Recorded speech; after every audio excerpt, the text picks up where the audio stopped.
সুপ্রিয় শিক্ষার্থী বন্ধুরা, আমাকে কি ঠিকমতো শোনা যাচ্ছে, দেখা যাচ্ছে?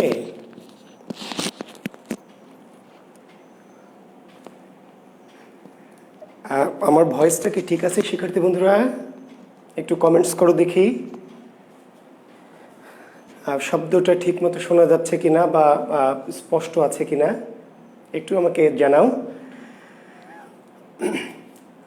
জাকির বিসিএস স্পেশালের পক্ষ থেকে আমি জুয়েল কিবরিয়া স্যার তোমাদেরকে সবাইকে শুভেচ্ছা জানাচ্ছি, অভিনন্দন জানাচ্ছি এবং কৃতজ্ঞতা প্রকাশ করছি আমার এই ক্লাসে তোমরা উপস্থিত হয়েছ। আমি আবার বলছি যে আমি জুয়েল কিবরিয়া, সবাই আমাকে চেনে, অনেকেই চেনো তোমরা। আমি ২৭তম বিসিএস শিক্ষা ক্যাডারের একজন কর্মকর্তা। আমি শিক্ষকতা করতে ভালোবাসি, পাশাপাশি বিভিন্ন সাইটে বাংলা বিষয় নিয়ে একটু কথাবার্তা বলে থাকি, পরামর্শ দিয়ে থাকি। তো সেই ধারাবাহিকতাই আজকে আবার তোমাদের সামনে অনেক দিন পরে জাকির বিসিএস স্পেশাল, আমার একটা প্রিয় সাইট, এই পেজটিতে অনেক দিন পরে আবার হাজির হলাম। তো আশা করছি তোমরা সবাই ভালো আছো, সুস্থ আছো, সুন্দর আছো। দীর্ঘ 1 মাস সিয়াম সাধনার পরে, তাই না, পবিত্র ঈদ উল ফিতরের পরে আবার তোমরা আমাদের লেখাপড়ায় নিশ্চয়ই নিয়মিত হচ্ছ। তো আসলে দেশে যদিও একটি খুবই, শুধু দেশে নয় গোটা পৃথিবীতে একটি ক্রান্তিকাল চলছে, ক্রান্তিলগ্ন, ঠিক আছে, করোনা মহামারী। কিন্তু মহামারী যতই থাকুক না কেন, পৃথিবী থেমে থাকবে না, আমরাও থেমে থাকবো না, পরীক্ষাও কিন্তু থেমে থাকবে না, তাই না? হ্যাঁ, যথাসময় কিন্তু পরীক্ষা ঠিকই হবে। আর বর্তমান পিএসসির যিনি চেয়ারম্যান, আমাদের শিক্ষা মন্ত্রণালয়ের সাবেক সচিব মহোদয়, অত্যন্ত কর্মঠ এবং অত্যন্ত দক্ষ এবং অত্যন্ত যোগ্য একজন মানুষ, যিনি সকল বাধা বিপত্তিকে মানে পরোয়া না করেও কিন্তু এই পরীক্ষাগুলি কি করবেন, নির্দিষ্ট সময় নেবেন, এটি আমাদের বিশ্বাস। কাজেই যত স্কুল কলেজ বন্ধ থাক, বিশ্ববিদ্যালয়গুলি বন্ধ থাক, তোমাদের ম্যাথসগুলি বন্ধ থাক, পড়াশোনা কিন্তু বন্ধ করা যাবে না, যেহেতু পরীক্ষা নির্দিষ্ট সময়ের মধ্যেই কি অনুষ্ঠিত হবে, চাকরির পরীক্ষাগুলি। তো কাজেই আমরা আর কথা বাড়তে চাই না, ভূমিকা করতে চাই না। আমরা আজকে একটি টপিক তোমাদের বলেছি, নিশ্চয় তোমরা টপিকটি লক্ষ্য করেছ যে আমরা আজকে কথা বলছি, একটি টপিক বেছে নিয়েছি। আমি টপিকটি নির্দিষ্ট করে দিয়েছি এই জন্যই, যাতে তোমাদের আগে থেকে একটু ভেবে রাখতে সুবিধা হয় এবং আগে থেকে তোমরা একটু নিজেরাও একটু প্রস্তুত হয়ে আসতে পারো। হ্যাঁ, অনেকেই ভালোবাসা উড়াচ্ছেন, মণিশঙ্কর নয়নকে দেখতে পাচ্ছি, তারপরে আরও অনেকেই, অসংখ্য শিক্ষার্থী, কণিকা ঘোষ, তারপরে মিতা সরকার, শামসুদ্দিন মাহমুদ তানভীর, আহমেদ শুভ, অনেকেই ভালোবাসা উড়াচ্ছেন আমি দেখতে পাচ্ছি। আমি আপ্লুত হচ্ছি, আমি খুবই এক্সাইটেড হচ্ছি আপনাদের ভালোবাসায়। তো আমি কুশল বিনিময় আসলে আপনাদের সাথে খুব বেশিক্ষণ করতে চাচ্ছি না, কারণ এই ক্লাসটা ওপেন, অনেক বাইরের অনেক শিক্ষার্থীরা আমাদের সাথে যুক্ত আছে। কাজে আমি সবার পক্ষ থেকে শুভেচ্ছা নিয়ে নিচ্ছি, সবাইকে আমি সালাম দিয়ে দিচ্ছি। আসসালামু আলাইকুম ওয়া রাহমাতুল্লাহি ওয়া বারাকাতুহু। অন্যান্য ধর্মাবলম্বীদের নিজ নিজ ধর্ম অনুযায়ী শুভকামনা থাকলো, নমস্কার থাকলো। আমরা আজকের টপিকটি শুরু করছি। আজকের আমাদের টপিকটির নাম হচ্ছে সাময়িক পত্র। শিক্ষার্থী বন্ধুরা, আপনারা জানেন যে বাংলা আধুনিক যে সাহিত্য আমরা বলছি, আধুনিক যুগ, 1801 সাল থেকে বাংলা সাহিত্যের যে আধুনিক যুগ, এই আধুনিক যুগ তথা আধুনিক সাহিত্যের বিকাশে কিন্তু সাময়িক পত্রগুলির অনেক বড় অবদান। সাময়িক পত্রগুলির অবদান কিন্তু খুবই বেশি। তো সেই সাময়িক পত্রের অবদান কি, বা কোন সাময়িক পত্র বাংলা সাহিত্যের বিকাশে কী ধরনের ভূমিকা পালন করেছে, সেই বিষয়গুলো নিয়ে কিন্তু আমরা আজকে কথা বলবো, ঠিক আছে? তো কথা বলার আগে তোমাদেরকে একটা জিনিস একটু আমি রেশিওটা দেখাচ্ছি, কেন এই টপিকটি আজকে এত গুরুত্বের সাথে বেছে নিয়েছি, গুরুত্ব দিয়ে পড়াচ্ছি এই জন্যই। আমি তোমাদেরকে বলছি যে বাংলা দেশের যত রকম পরীক্ষা হয়, বিশেষ করে বিসিএস এর কথাই যদি আমরা বলি, বাংলাদেশে খুব কম বিসিএস খুঁজে পাওয়া যাবে, কোশ্চেন খুঁজে পাওয়া যাবে যেখানে সাময়িক পত্র থেকে প্রশ্ন হয়নি। ভালো করে শুনবে কথাটি। আমরা সাহিত্যে পত্রপত্রিকার অবদান কি সেটা তো পরের বিষয়, অবদান, কিন্তু আপনাদের জীবনে অবদানটা কি সেটাকে জেনে নেন যে বাংলাদেশে যত রকম চাকরির পরীক্ষা আছে, যত রকমের চাকরির পরীক্ষা আছে, সকল পরীক্ষাতে সাময়িক পত্র তথা পত্র পত্রিকা থেকে প্রশ্ন হয়নি এমন পরীক্ষা খুঁজে পাওয়া খুবই দুষ্কর হবে। প্রায় প্রত্যেক বিসিএসেই পত্র পত্রিকা বা সাময়িক পত্র থেকে প্রশ্ন হয়েছে, এবং একটি করে নয়, একাধিক একাধিক। জি, আমি একটু রেশিওটা দেখাবো আপনাদের। আমি একটু ইচ্ছা করেই আপনাদেরকে একটু পরিসংখ্যানটা দেখাতে চাই, আপনারা আশা করছি বিরক্ত হবেন না। দেখেন, আমাদের যে 42 বিসিএসটা 41 বিসিএসটা যে চলে গেছে, 41 বিসিএস, 41তম যে বিসিএসটা ছিল, অতি সাম্প্রতিক যে বিসিএসটা পার হলো, সেই 41তম বিসিএসে দেখেন পত্র পত্রিকা থেকে প্রশ্ন এসছে। দেখেন প্রশ্নটা কি ছিল, নিশ্চয় যারা পরীক্ষা দিয়েছেন বা পরীক্ষা না দিলেও যারা সালের কোশ্চেনগুলো দেখেন, 41তম বিসিএস পরীক্ষায় সাময়িক পত্র থেকে প্রশ্ন হয়েছিল যে 1971 সালে মুজিবনগর সরকার কর্তৃক প্রকাশিত পত্রিকার নাম ছিল। 41তম বিসিএস, আমি যে বললাম যে বাংলাদেশের প্রায় সকল বিসিএসেই কি সাময়িক পত্র থেকে প্রশ্ন হয়, সেটি একটু প্রুফ করার জন্য আপনারা চাইলে নিজেরাও দেখতে পারবেন। অতি সম্প্রতি যেই বিসিএস পরীক্ষাটি হচ্ছে 41তম বিসিএস, সেখানে সাময়িক পত্র থেকে প্রশ্ন ছিল যে 1971 সালে মুজিবনগর সরকার কর্তৃক প্রকাশিত পত্রিকার নাম কি ছিল। নিশ্চয়ই উত্তরটি আপনারা এতদিনে জেনে গেছেন। পত্রিকার নাম ছিল জয় বাংলা। 1971 সালের, ঠিক আছে, 30শে মার্চ এই পত্রিকাটি প্রথম প্রকাশিত হয়। পত্রিকার নাম ছিল জয় বাংলা। আমরা পরে বলবো আবার। এগুলো 42 বিসিএস, ঠিক আছে, সরি, এটা ছিল 42 বিসিএসে। এই প্রশ্নটা ছিল 42তম বিসিএস। জি, ডাক্তারদের যে একটি স্পেশাল বিসিএস ছিল। 41 বিসিএস এর প্রশ্ন, আচ্ছা 42 বিসিএস আরেকটি প্রশ্ন ছিল, সবুজপত্র পত্রিকার সম্পাদককে। 42তম বিসিএস স্পেশাল বিসিএস যেটা, সেখানে একটা প্রশ্ন ছিল যে মুজিবনগর সরকার কর্তৃক প্রকাশিত পত্রিকার নাম কি, তার উত্তর হচ্ছে জয় বাংলা। আরেকটি প্রশ্ন ছিল একই বিসিএস এর দুটি প্রশ্ন, যেখানে বাংলা থেকে প্রশ্নই হয়েছে মাত্র 15টি, বুঝতে পারলেন, সেখানে শুধু পত্রিকা থেকে প্রশ্ন হয়েছে 2টি। সবুজপত্র পত্রিকার সম্পাদককে 42 বিসিএস এর প্রশ্ন, নিশ্চয়ই আমার উত্তর দেওয়ার দরকার নেই, প্রমোদ চৌধুরী। এবং বাংলাদেশে এমন কোনো পরীক্ষা নাই, প্রাইমারি, নিবন্ধন, ব্যাংকার্স রিক্রুটমেন্ট, এই সবুজপত্র থেকে প্রশ্ন হয় না। বাংলাদেশে এমন কোনো জবের পরীক্ষা নয় যেখানে এই সবুজপত্র থেকে প্রশ্ন না হয়, প্রায়ই হবে। যে 41 বিসিএস এর কথা যেটা বলছিলাম, 41 বিসিএস এর প্রশ্ন হয়েছে গ্রাম বার্তা প্রকাশিকা কোথা থেকে প্রকাশিত হয়। 41তম বিসিএস এর প্রিলিমিনারিতে সাময়িক পত্র থেকে প্রশ্ন হয়েছে গ্রাম বার্তা প্রকাশিকা পত্রিকাটি কোথা থেকে প্রকাশিত হয়। নিশ্চয়ই আপনারা জানেন, কুষ্টিয়ার কুমারখালী থেকে, আঞ্চলিক পত্রিকা বলি আমরা এটাকে। আচ্ছা, আমরা যদি 40 বিসিএস এর কথা দেখি, 40তম বিসিএস এর প্রশ্ন দেখে দেখেন, 40তম বিসিএস এর প্রশ্ন হয়েছিল ঢাকা প্রকাশ সাপ্তাহিক পত্রিকাটির সম্পাদককে। তাহলে 42 বিসিএস এর 2টি প্রশ্ন হয়েছিল সাময়িক পত্র থেকে, 41 বিসিএস একটি, 40 বিসিএস একটি। 40 বিসিএস এর প্রশ্ন কি, প্রশ্ন হচ্ছে ঢাকা প্রকাশ এই সাপ্তাহিক পত্রিকার সম্পাদককে। কৃষ্ণচন্দ্র মজুমদার। ঢাকা প্রকাশ নামক পত্রিকাটি, ঠিক আছে, 1861 সালে বেরিয়েছিল এই পত্রিকাটা। 1861 সালে ঢাকা থেকে, ঢাকা প্রকাশ, সম্পাদককে কৃষ্ণচন্দ্র মজুমদার। জি, একজন কবি, মনে আছে, বিখ্যাত কবি। চিরসুখী জন ভ্রমে কি কখন ব্যথিত বেদন বুঝিতে পারে, কি যাতনা বিষে কে বুঝিবে সে কিসে, কভু আসি বিষে দংশে নিজারে। এই যে কবিতার রচয়িতাকে, কৃষ্ণচন্দ্র মজুমদার। চিরসুখী জন ভ্রমে কি কখন ব্যথিত বেদন বুঝিতে পারে, কি যাতনা বিষে বুঝিবে সে কিসে, কভু আসি বিষে দংশে নিজারে। সে কৃষ্ণচন্দ্র মজুমদার সম্পাদিত পত্রিকার নাম কি, ঢাকা প্রকাশ। জি, এটা আমাদের 40তম বিসিএস পরীক্ষায় এই প্রশ্নটি হয়েছিল। হ্যাঁ, কৃষ্ণচন্দ্র মজুমদার সম্পাদিত পত্রিকা ঢাকা প্রকাশ। আমরা যদি একটু 39তম প্রিলির কথা ভাবি, 39তম প্রিলি দেখেন, তো 39তম প্রিলিতে 39তম প্রিলিটা হচ্ছিল বিশেষ, ডাক্তারদের জন্য বিশেষ বিসিএস। খুবই অল্প প্রশ্ন, সেখানে প্রশ্ন হয়নি। 38তম বিসিএস এর প্রশ্ন হয়েছিল 38তম বিসিএস প্রিলিমিনারিতে পূর্বাশা পত্রিকার সম্পাদক কে ছিলেন। 38তম বিসিএস প্রিলিমিনারি, তাহলে 42 বিসিএস এসছে, 41 এসছে, 40 এসছে, 39টা বাদ আবার 38 বিসিএস এসছে। পূর্বাশা পত্রিকার সম্পাদক কে ছিলেন। পূর্বাশা একটি পত্রিকা, যার সম্পাদকের নাম ছিল সঞ্জয় ভট্টাচার্য। 37তম বিসিএসে দুটি প্রশ্ন, 37তম বিসিএসে দুটি প্রশ্ন দেখেন। কল্লোল পত্রিকার সম্পাদকের নাম কি? দীনেশ রঞ্জন দাস।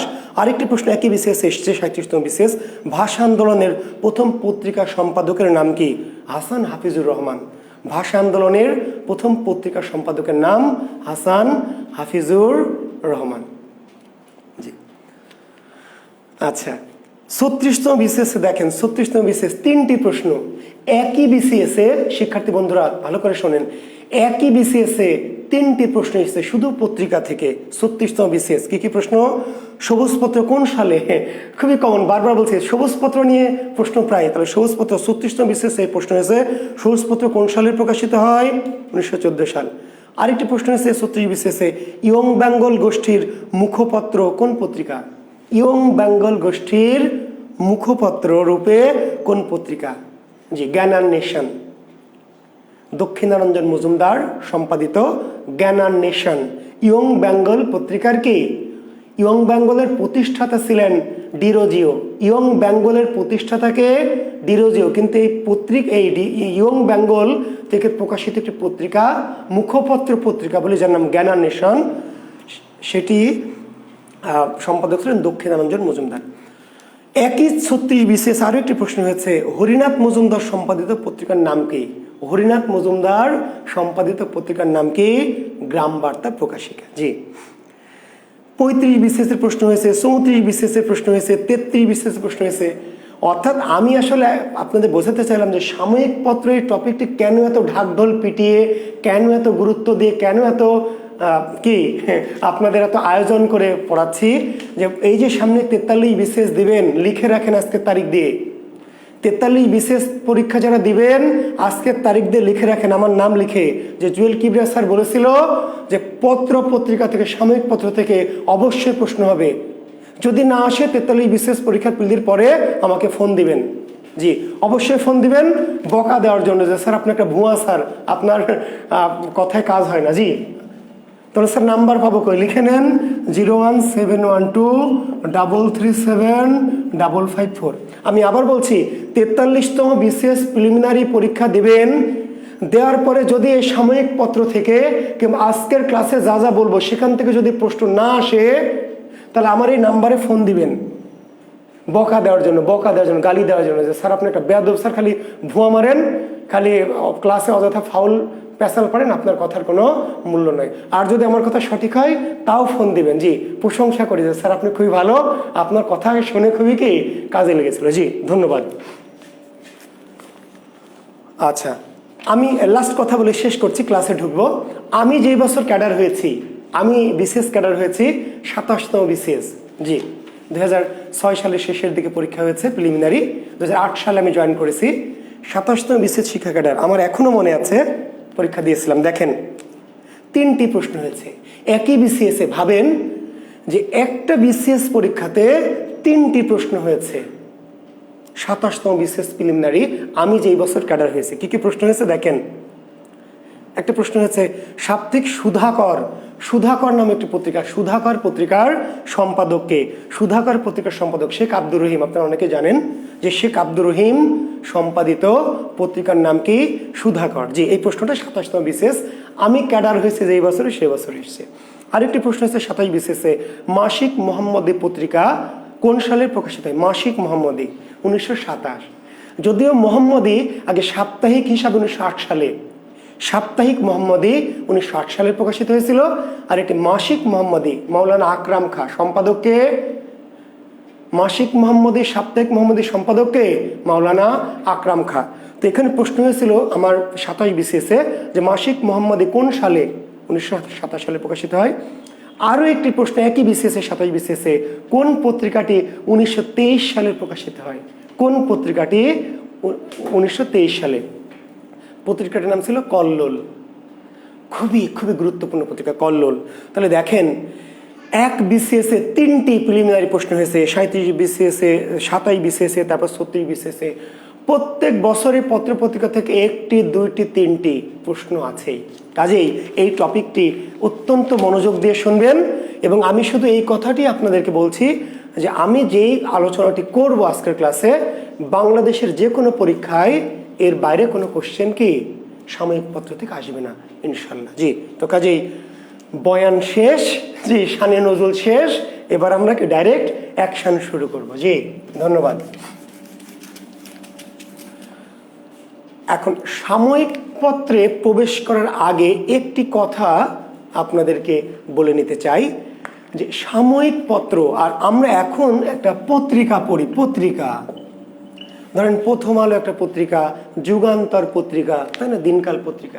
এই পত্রিকার সাময়িক পত্রের মধ্যে পার্থক্য কি একটু জেনে রাখেন।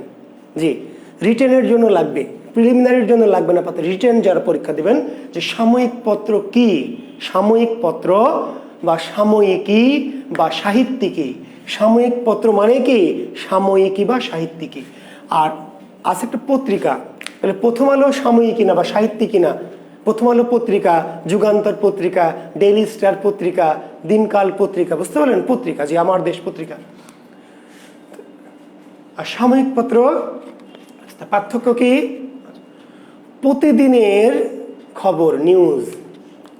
আজকে কোথায় কটা খুন হয়েছে, কে খুন করেছে, কোথায় কে ধর্ষণ হয়েছে, কোথায় জাহাজ ডুবি হয়েছে, কোথায় নৌকা ডুবি হয়েছে, কোথায় অ্যাক্সিডেন্ট হয়েছে, বুঝতে পারলেন, কে কি বললো আজকে, কে কোথায় বোমা মারলো।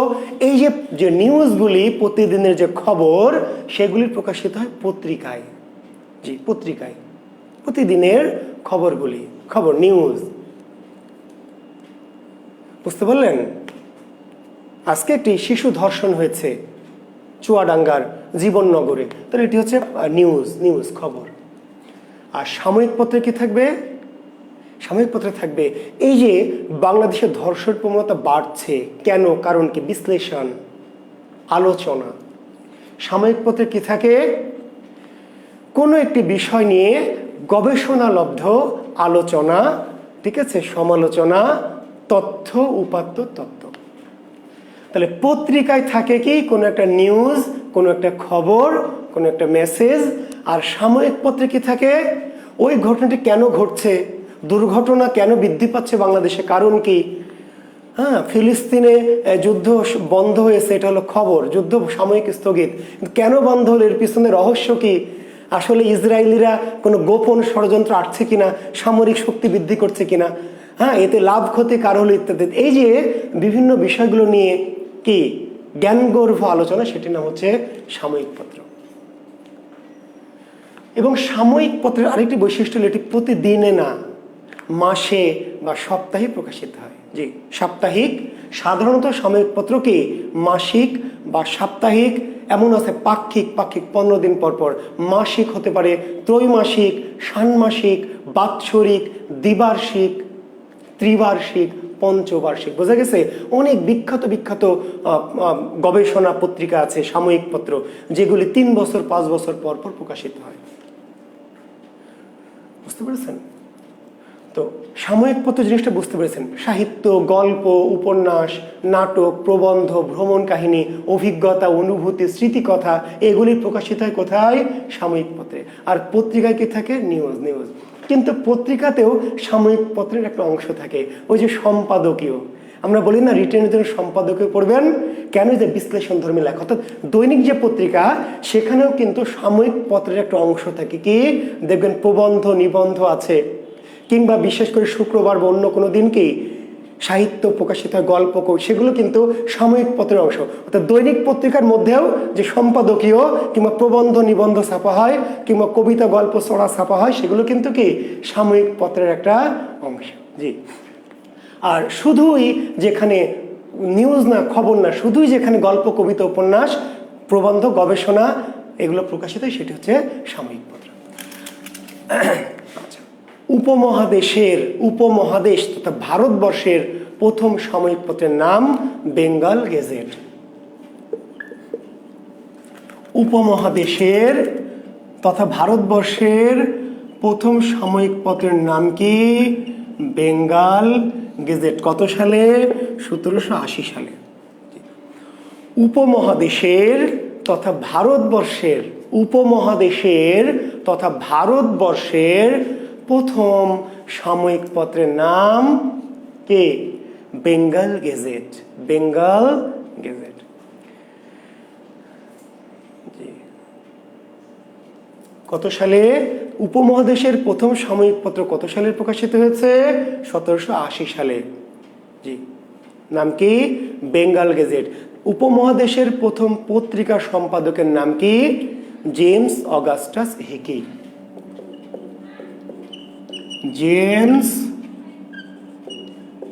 অগাস্টাস, আমি জানি না এই পর্যন্ত দেখতে পাচ্ছেন কিনা, জেমস অগাস্টাস হিকি। তাহলে উপমহাদেশের বা ভারতবর্ষের প্রথম পত্রিকা সম্পাদকের নাম কি? James Augustus Hicky. James Augustus Hicky সম্পাদিত পত্রিকার নাম কি? বেঙ্গল গেজেট। উপমহাদেশের প্রথম জি পত্রিকা, ঠিক আছে। কিন্তু এটি বাংলায় নয়, কিন্তু কি? ইংরেজিতে। এই পত্রিকাটি কোন ভাষায়? ইংরেজিতে। ইংরেজি ভাষায়।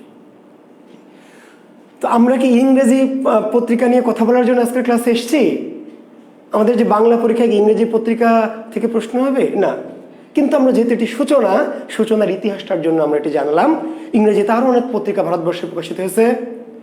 স্পেকটেটর, ক্যালকাটা রিভিউ, বুঝতে পারলেন? হ্যাঁ জি, ক্যালকাটা রিভিউ, তারপর স্পেকটেটর, এই টাইপের অনেক পত্রিকা ইংরেজিতে প্রকাশিত হয়েছে। আমাদের ইংরেজি পত্রিকা নিয়ে আমাদের কোনো মাথা ব্যথা নেই। আমরা এই ইংরেজি ভাষায় প্রকাশিত এই পত্রিকাটির কথা কেন প্রথমে বললাম? এই জন্য বললাম যে এই পত্রিকাটি উপমহাদেশের ভারতবর্ষের প্রথম সাময়িক পত্র। জি, তাহলে উপমহাদেশের প্রথম বাংলা পত্রিকা কোনটি? উপমহাদেশের প্রথম বাংলা সাময়িক পত্রের নাম কি? বাংলা সাময়িক পত্র দিগদর্শন। জি, উপমহাদেশের প্রথম। তাহলে দেখেন প্রশ্ন দুইটা কিন্তু একটু ভিন্ন। আমি বারবার ক্লাস নিতে গিয়ে বারবার আপনাদের সতর্ক করি। কেন সতর্ক করি? যে অনেকে আছেন মহা এক্সাইটেড, মহা পণ্ডিত, প্রশ্ন কমন পেলে কোনো দিকে তাকায় না, মার ঝাপ। জি, উপমহাদেশের প্রথম পত্রিকা, ঠিক আছে, আর উপমহাদেশের প্রথম বাংলা পত্রিকা। তাহলে পার্থক্য, উপমহাদেশের প্রথম পত্রিকা আর উপমহাদেশের প্রথম বাংলা পত্রিকা, পার্থক্য আছে। তো প্রশ্নের পার্থক্য বা ভেরিয়েশনটা একটু বোঝার চেষ্টা করবেন। জি, তাহলে উপমহাদেশের প্রথম পত্রিকা বেঙ্গল গেজেট, আর উপমহাদেশের প্রথম বাংলা পত্রিকা বা বাংলায় প্রকাশিত প্রথম পত্রিকা দিগদর্শন, সাময়িক পত্র দিগদর্শন। সম্পাদক জন ক্লার্ক মার্শম্যান। জন ক্লার্ক কি? মার্শম্যান। জন ক্লার্ক মার্শম্যান। কত সালে? 1818 সালে। জি, দেখেন অনেক পণ্ডিত ক্লাস করছে। আনোয়ার জি, রেজাউল করিম অনেক উত্তর দিয়ে দিচ্ছেন। জি, 1818 সালে। উপমহাদেশের প্রথম বাংলা সাময়িক পত্রের নাম কি? দিগদর্শন। তাহলে উপমহাদেশের প্রথম বাংলা পত্রিকার সম্পাদককে? জন ক্লার্ক মার্শম্যান। কত সালে প্রকাশিত হয়েছে? 1818 সালে। জি, তাহলে প্রথম বাংলা পত্রিকা কত সালে প্রকাশিত হয়েছে? 1818 সালে। এই একই সালে আরো একটি পত্রিকা সমাচার দর্পণ। সমাচার দর্পণ। এই 1818 সালে আরেকটি পত্রিকা সমাচার দর্পণ। সমাচার দর্পণ, যেটির সম্পাদক জন ক্লার্ক মার্শম্যান। যেটির সম্পাদক জন ক্লার্ক মার্শম্যান। তবে এটা নিয়ে কোনো বইয়ে একটু বিভ্রান্তি থাকতেও পারে। দেখবেন যে অনেকে এটা ওই যে আমাদের ফোর্ট উইলিয়াম কলেজের পণ্ডিত উইলিয়াম কেরি দু একটি বইয়ে দেওয়া আছে যে সমাচার দর্পণ সম্পাদককে উইলিয়াম কেরি, এমন তথ্য থাকলে গ্রহণ করবেন না। তবে একটু বলে রাখি যে এই পত্রিকাটি প্রকাশিত হতো উইলিয়াম কেরির ছাপাখানা থেকে। জি, শ্রীরামপুর মিশন প্রেস। এই পত্রিকাটি ছাপানো হতো কোথা থেকে? উইলিয়াম কেরির যে ছাপাখানা, শ্রীরামপুর মিশন প্রেস থেকে। উইলিয়াম কেরির ছাপাখানা থেকে এই সাময়িক পত্রিকাটি প্রকাশিত হতো বলে অনেকে মনে করেন এই পত্রিকাটি উইলিয়াম কেরির। তবে আসলে পত্রিকাটি উইলিয়াম কেরির না, উইলিয়াম কেরির প্রেস থেকে প্রকাশিত হতো, কিন্তু সম্পাদক হতেন জন ক্লার্ক মার্শম্যান। তাহলে দিগদর্শনের সম্পাদক জন ক্লার্ক মার্শম্যান, সমাচার দর্পণের সম্পাদক জন ক্লার্ক মার্শম্যান। কত সালে? 1818 সালে। জি, আচ্ছা, বাঙালি সম্পাদিত প্রথম পত্রিকা কোনটি? বাঙালি সম্পাদিত। দেখেন ভেজাল আছে না? ভেজাল আছে কিন্তু। জি, বুঝলে বুঝপাতা, আর না বুঝলে জি ওই যা হয় তাই। জি, তো বাঙালি সম্পাদিত প্রথম সাময়িক পত্র বাঙ্গাল গেজেট। জি, কি গেজেট? বাঙ্গাল। দেখেন একটা হচ্ছে বেঙ্গল গেজেট আর একটা কি বাঙ্গাল গেজেট। জি, বাঙালি সম্পাদিত, বুঝতে পারলেন? বাঙালি সম্পাদিত। তাহলে এর আগে যত পত্রিকার সম্পাদক পেলাম আমরা, এরা কেউ বাঙালি না। এর আগে যতগুলো সম্পাদকের নাম পেলাম এই বেটারা কেউ বাঙালি না, সবাই ইংরেজ। জি, ইংরেজ পর্তুগিজ। তাহলে প্রথম বাঙালি পত্রিকার সম্পাদকের নাম কি? গঙ্গা কিশোর ভট্টাচার্য। জি, গঙ্গা কিশোর ভট্টাচার্য। জি, তাহলে প্রথম বাঙালি পত্রিকা সম্পাদকের নাম গঙ্গা কিশোর ভট্টাচার্য। তাহলে বাঙালি সম্পাদিত প্রথম পত্রিকার নাম কি? বাঙ্গাল গেজেট। কত সালে? ওই একই সাল, 1818 সাল। জি, 1818 সাল, বাঙ্গাল গেজেট।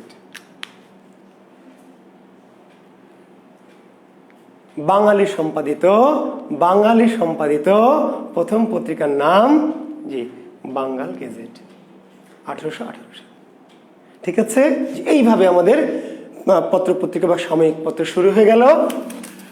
এরপরে জি, এরপরে 1831 সাল, 1831 সাল সমাচার সভা রাজেন্দ্র একটি পত্রিকা। পত্রিকাটির নাম কি? সমাচার সভা রাজেন্দ্র। সম্পাদকের নাম কি? শেখ আলিমুল্লাহ। জি, তো শেখ আলিমুল্লাহর সমাচার সভা রাজেন্দ্র অতি গুরুত্বপূর্ণ সাময়িক পত্র না, অতি গুরুত্বপূর্ণ না, তবুও এটি পড়তে হবে। কেন গুরুত্বপূর্ণ? এই জন্য যে মুসলমান সম্পাদিত প্রথম সাময়িক পত্র কোনটি? মুসলমান সম্পাদিত প্রথম সাময়িক পত্র কোনটি? সমাচার সভা রাজেন্দ্র। মুসলিম সম্পাদিত বা মুসলমানদের দ্বারা সম্পাদিত প্রথম সাময়িক পত্রের নাম কি? সমাচার সভা রাজেন্দ্র। কত সালে? তাহলে মুসলমানদের সম্পাদিত প্রথম পত্রিকা কত সালে প্রকাশিত হয়? 1831 সালে। প্রথম মুসলিম পত্রিকা সম্পাদকের নাম কি? শেখ আলিমুল্লাহ। ঠিক আছে, শেখ আলিমুল্লাহ সম্পাদিত সমাচার সভা রাজেন্দ্র 1831 সালে, যেটি মুসলমান সম্পাদিত প্রথম কি সাময়িক পত্র। এই একই সালে একটি অতি বিখ্যাত পত্রিকা সমাচার দর্পণ। জি, ঈশ্বর গুপ্ত। 1831 সালে একটি বিখ্যাত পত্রিকা, নাম কি? সমাচার দর্পণ। কত সালে? 1831 সালে। সম্পাদক ঈশ্বরচন্দ্র গুপ্ত বা ঈশ্বর গুপ্ত সম্পাদিত পত্রিকার নাম কি? সমাচার দর্পণ। সমাচার দর্পণ কত সালে প্রকাশিত হয়? 1831 সালে। এটি ছিল সাপ্তাহিক পত্রিকা। কি পত্রিকা?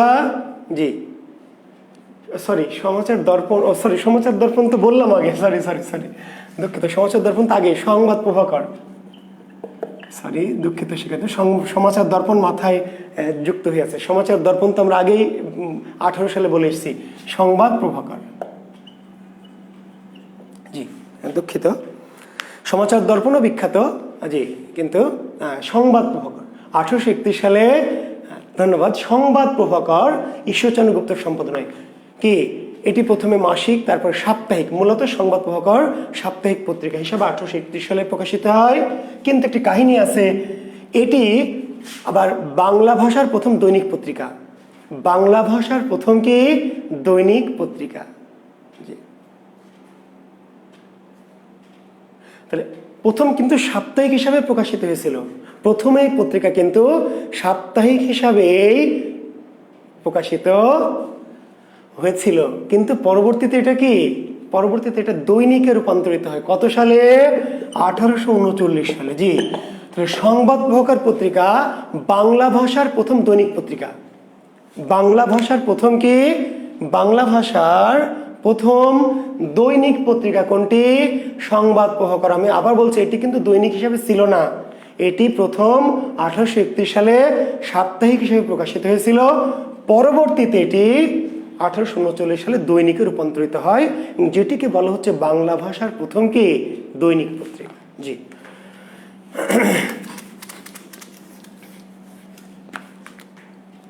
এরপরে 1843 সালে তত্ত্ববোধিনী পত্রিকাটার নাম কি?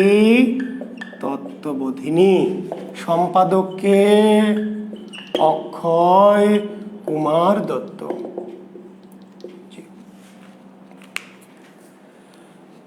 1843 সালে প্রকাশিত হয় পত্রিকার নাম কি?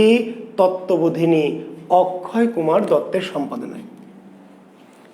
এই তত্ত্ববোধিনী পত্রিকাটিকে বলা হয় ব্রাহ্ম ধর্ম বা ব্রাহ্ম সমাজের মুখপত্র। লিখে নেন, ব্রাহ্ম ধর্ম বা ব্রাহ্ম সমাজের কি মুখপত্র। শিক্ষার্থী বন্ধুরা, প্রশ্ন হবে যে ব্রাহ্ম ধর্ম বা ব্রাহ্ম সমাজের মুখপত্র পত্রিকা কোনটি? তত্ত্ববোধিনী, সম্পাদককে অক্ষয় কুমার দত্ত। নিশ্চয়ই আপনারা ব্রাহ্ম ধর্ম সম্পর্কে জানেন, অনেকে নাও জানতে পারেন। রিটেন যারা পরীক্ষার্থী তারা একটু জেনে রাখবেন যে ব্রাহ্ম ধর্ম কি আধুনিক হিন্দুদের দ্বারা প্রতিষ্ঠিত একটি কি আধুনিক হিন্দু ধর্ম, মানে হিন্দু ধর্মের একটা মডিফাইড রূপ। জি, ব্রাহ্ম ধর্মের জনককে যদি আমরা বলি ব্রাহ্ম ধর্মের জনক রাজা রামমোহন রায়, এটি আমরা উত্তর দিবেন। তবে তিনজন মূলত ধর্মটি প্রতিষ্ঠা করেছিলেন, রাজা রামমোহন রায়, অক্ষয় কুমার দত্ত এবং দেবেন্দ্রনাথ ঠাকুর। জি, ব্রাহ্ম ধর্ম বা ব্রাহ্ম সমাজটি হচ্ছে কি আধুনিক বা মডিফাইড হিন্দু ধর্ম, অর্থাৎ হিন্দু ধর্মের একটি আধুনিকতম বা মডিফাইড রূপ বা একেশ্বরবাদী, একমেবাদিতাম, একেশ্বরবাদী, অনেকটা ইসলামের মূলনীতির কাছাকাছি এই ধর্মটি। তো এই ধর্মের প্রতিষ্ঠাতা রাজা রামমোহন রায়, যদি আমরা বলছি উত্তর রাজা রামমোহন রায়, তবে এটি রামমোহন রায় একা না, তিনজন মিলে ধর্মটি প্রতিষ্ঠা করেছিলেন। রাজা রামমোহন রায়, অক্ষয় কুমার দত্ত এবং কি রবীন্দ্রনাথ ঠাকুরের পিতা দেবেন্দ্রনাথ ঠাকুর। এবং আপনারা জানেন কি রবীন্দ্রনাথ কোন ধর্মের মানুষ ছিলেন? আপনার উত্তর দেবেন হিন্দু ধর্মের, কিন্তু আসলে হিন্দু ধর্মের না, রবীন্দ্রনাথ ছিলেন কি ব্রাহ্ম ধর্মের। রবীন্দ্রনাথ ঠাকুরের ধর্ম, হ্যাঁ, আবার ওই অর্থে হিন্দু কেন, কারণ ব্রাহ্ম তো আলাদা কিছু না, ওই অর্থে হিন্দু, কিন্তু আসলে তিনি মূলত ব্রাহ্ম ছিলেন। তা আমরা রবীন্দ্রনাথ যখন আলোচনা করব রবীন্দ্রনাথকে নিয়ে, তখন বলবো আপনাদের। তো এই যে ব্রাহ্ম ধর্ম বা ব্রাহ্ম ধর্মের মানুষদের নিয়ে প্রতিষ্ঠিত হয়েছিল ব্রাহ্ম সমাজ, এই ব্রাহ্ম ধর্ম ব্রাহ্ম সমাজের মুখপত্র মানে কি, অর্থাৎ এই ধর্মের উদ্দেশ্য কি, এই ধর্মের কাজ কি, এই ধর্মের নীতি আদর্শ কি, এই ধর্মের তত্ত্ব কথাগুলো কি, সেগুলো প্রকাশ করা। এই ধর্মের নীতি আদর্শ, উদ্দেশ্য, তত্ত্বকে প্রচার করাই ছিল তত্ত্ববোধিনী পত্রিকাটির উদ্দেশ্য। কত সালে? 1843 সালে। জি, এরপরে 1864 সাল বা কোনো কোনো জায়গায় 63 দেওয়া আছে, একটি পত্রিকা যার নাম হচ্ছে, খুব বিখ্যাত একটি পত্রিকা, চাকরির জন্য, জবের জন্য অতি বিখ্যাত। পত্রিকাটির নাম হচ্ছে গ্রাম বার্তা। পত্রিকাটির নাম কি? গ্রাম বার্তা, বা কোনো কোনো বইয়ে দেওয়া আছে গ্রাম বার্তা প্রকাশিকা। জি, পত্রিকাটির নাম গ্রাম বার্তা বা গ্রাম বার্তা প্রকাশিকা। সম্পাদক হলো কাঙাল হরিনাথ। জি, সম্পাদক হচ্ছে কাঙাল হরিনাথ সম্পাদিত পত্রিকার নাম কি? গ্রাম বার্তা, অথবা যদি অপশনে থাকে গ্রাম বার্তা প্রকাশিকা। কত সালে? 1864 সালে। তবে আবার বলছি, একটু দ্বিমত কোথাও আছে, কোথায় কোথায় বলা আছে 1863 সাল। জি, এখন যদি দুটোই যদি থাকে, আচ্ছা দুটোই যদি থাকে তাহলে কি 64 দিবেন? জি, দুটো থাকলে 1864 সালটা দিবেন। তবে এই ভদ্রলোকের নাম কাঙাল হরিনাথ নয়, ওনার প্রকৃত নাম কি নিশ্চয়ই জানেন, হরিনাথ মজুমদার। প্রশ্ন হবে কাঙাল হরিনাথের প্রকৃত নাম কি? হরিনাথ মজুমদার। এই পত্রিকাটি প্রকাশিত হতো কোথা থেকে? এটিকে বলা হয় আঞ্চলিক পত্রিকা। কি পত্রিকা? আঞ্চলিক। কুষ্টিয়ার কুমারখালী থেকে এই পত্রিকাটি প্রকাশিত হতো। গ্রাম বার্তা প্রকাশিকা, কুষ্টিয়ার কুমারখালী। অতি সাম্প্রতিক একটা বিসিএসে দেখবেন প্রশ্ন হয়েছে, কুষ্টিয়ার কুমারখালী থেকে প্রকাশিত পত্রিকা গ্রাম বার্তা প্রকাশিকা। মীর মোশাররফ হোসেনের সাহিত্যিক গুরুর নাম কি জানেন? মীর মোশাররফ হোসেন নাম জানেন তো সবাই? জি, সাহিত্যিক গুরু এই কাঙাল হরিনাথ, জেনে রাখেন। মীর মোশাররফ কার উৎসাহে, কার প্রেরণায় সাহিত্য চর্চায় অনুপ্রাণিত হয়েছিলেন? কাঙাল হরিনাথ। মীর মোশাররফকে মীর মোশাররফ বানিয়েছিলেন কে? কাঙাল হরিনাথ। মীর মোশাররফ হোসেনের কি গুরু? গুরু কাঙাল হরিনাথ। জি, তো এই কাঙাল হরিনাথ এবং মীর মোশাররফের জীবনের প্রথম লেখা প্রকাশিত হতো কোন পত্রিকায়? গ্রাম বার্তা। মীর মোশাররফ হোসেন তার লেখা রচনা প্রথম প্রকাশিত হতো কোন পত্রিকায়? গ্রাম বার্তা প্রকাশিকা। ঠিক আছে, এরপরে আর দেখবেন এই যে কাঙাল হরিনাথ, তাই না, তার শিষ্য হচ্ছে মীর মোশাররফ। এই মীর মোশাররফ তো গুরুর পত্রিকায় গ্রাম বার্তা প্রকাশিকায় লিখে লিখে একসময় কি বড় লেখক হলেন এবং নিজে একটি পত্রিকা আবার প্রকাশ করলেন 1874 সালে। কি নাম? আজিজন নেহার। তাহলে মীর মোশাররফ হোসেন তার গুরু কাঙাল হরিনাথের পত্রিকা গ্রাম বার্তায় লেখা শুরু করলেন, লিখে লিখে আস্তে আস্তে বিখ্যাত লেখক হলেন এবং নিজে একসময় একটা কি পত্রিকা বের করে ফেললেন। সেই পত্রিকাটির নাম কি? আজিজন নেহার। আজিজন নেহার পত্রিকার সম্পাদককে মীর মোশাররফ হোসেন। মীর মোশাররফ হোসেন। এই পত্রিকাটি মীর মোশাররফ কার নামে নামকরণ করেছিলেন? জি, তার প্রথম স্ত্রী আজিজন নেহার। মীর মোশাররফ সম্পাদিত পত্রিকাটি নামকরণ করেছিলেন কার নামে? মীর মোশাররফ হোসেনের প্রথম স্ত্রী আজিজন নেহার। প্রথম স্ত্রী মানে কি? যে দ্বিতীয় স্ত্রী আছে। জি, বড় বড় লেখকদের দুইটা কোটা, কমপক্ষে দুইটা। জি, বিখ্যাত মানুষ যারা, আমাদের মতো যারা অবিখ্যাত মানুষ, তারা একটা নিয়েই জীবন যায় যায় অবস্থা। কিন্তু যারা বিখ্যাত, জি, নজরুলের কথা ভাবেন, মীর মোশাররফ, মাইকেল, তাই না, কিংবা হাল আমলের হুমায়ুন আহমেদের কথা ভাবেন। জি, বিখ্যাত মানুষ মানে অনেক বড় হৃদয়। তো বিখ্যাত যারা বড় মানুষ তাদের হৃদয় অনেক বড়, আকাশের মতো।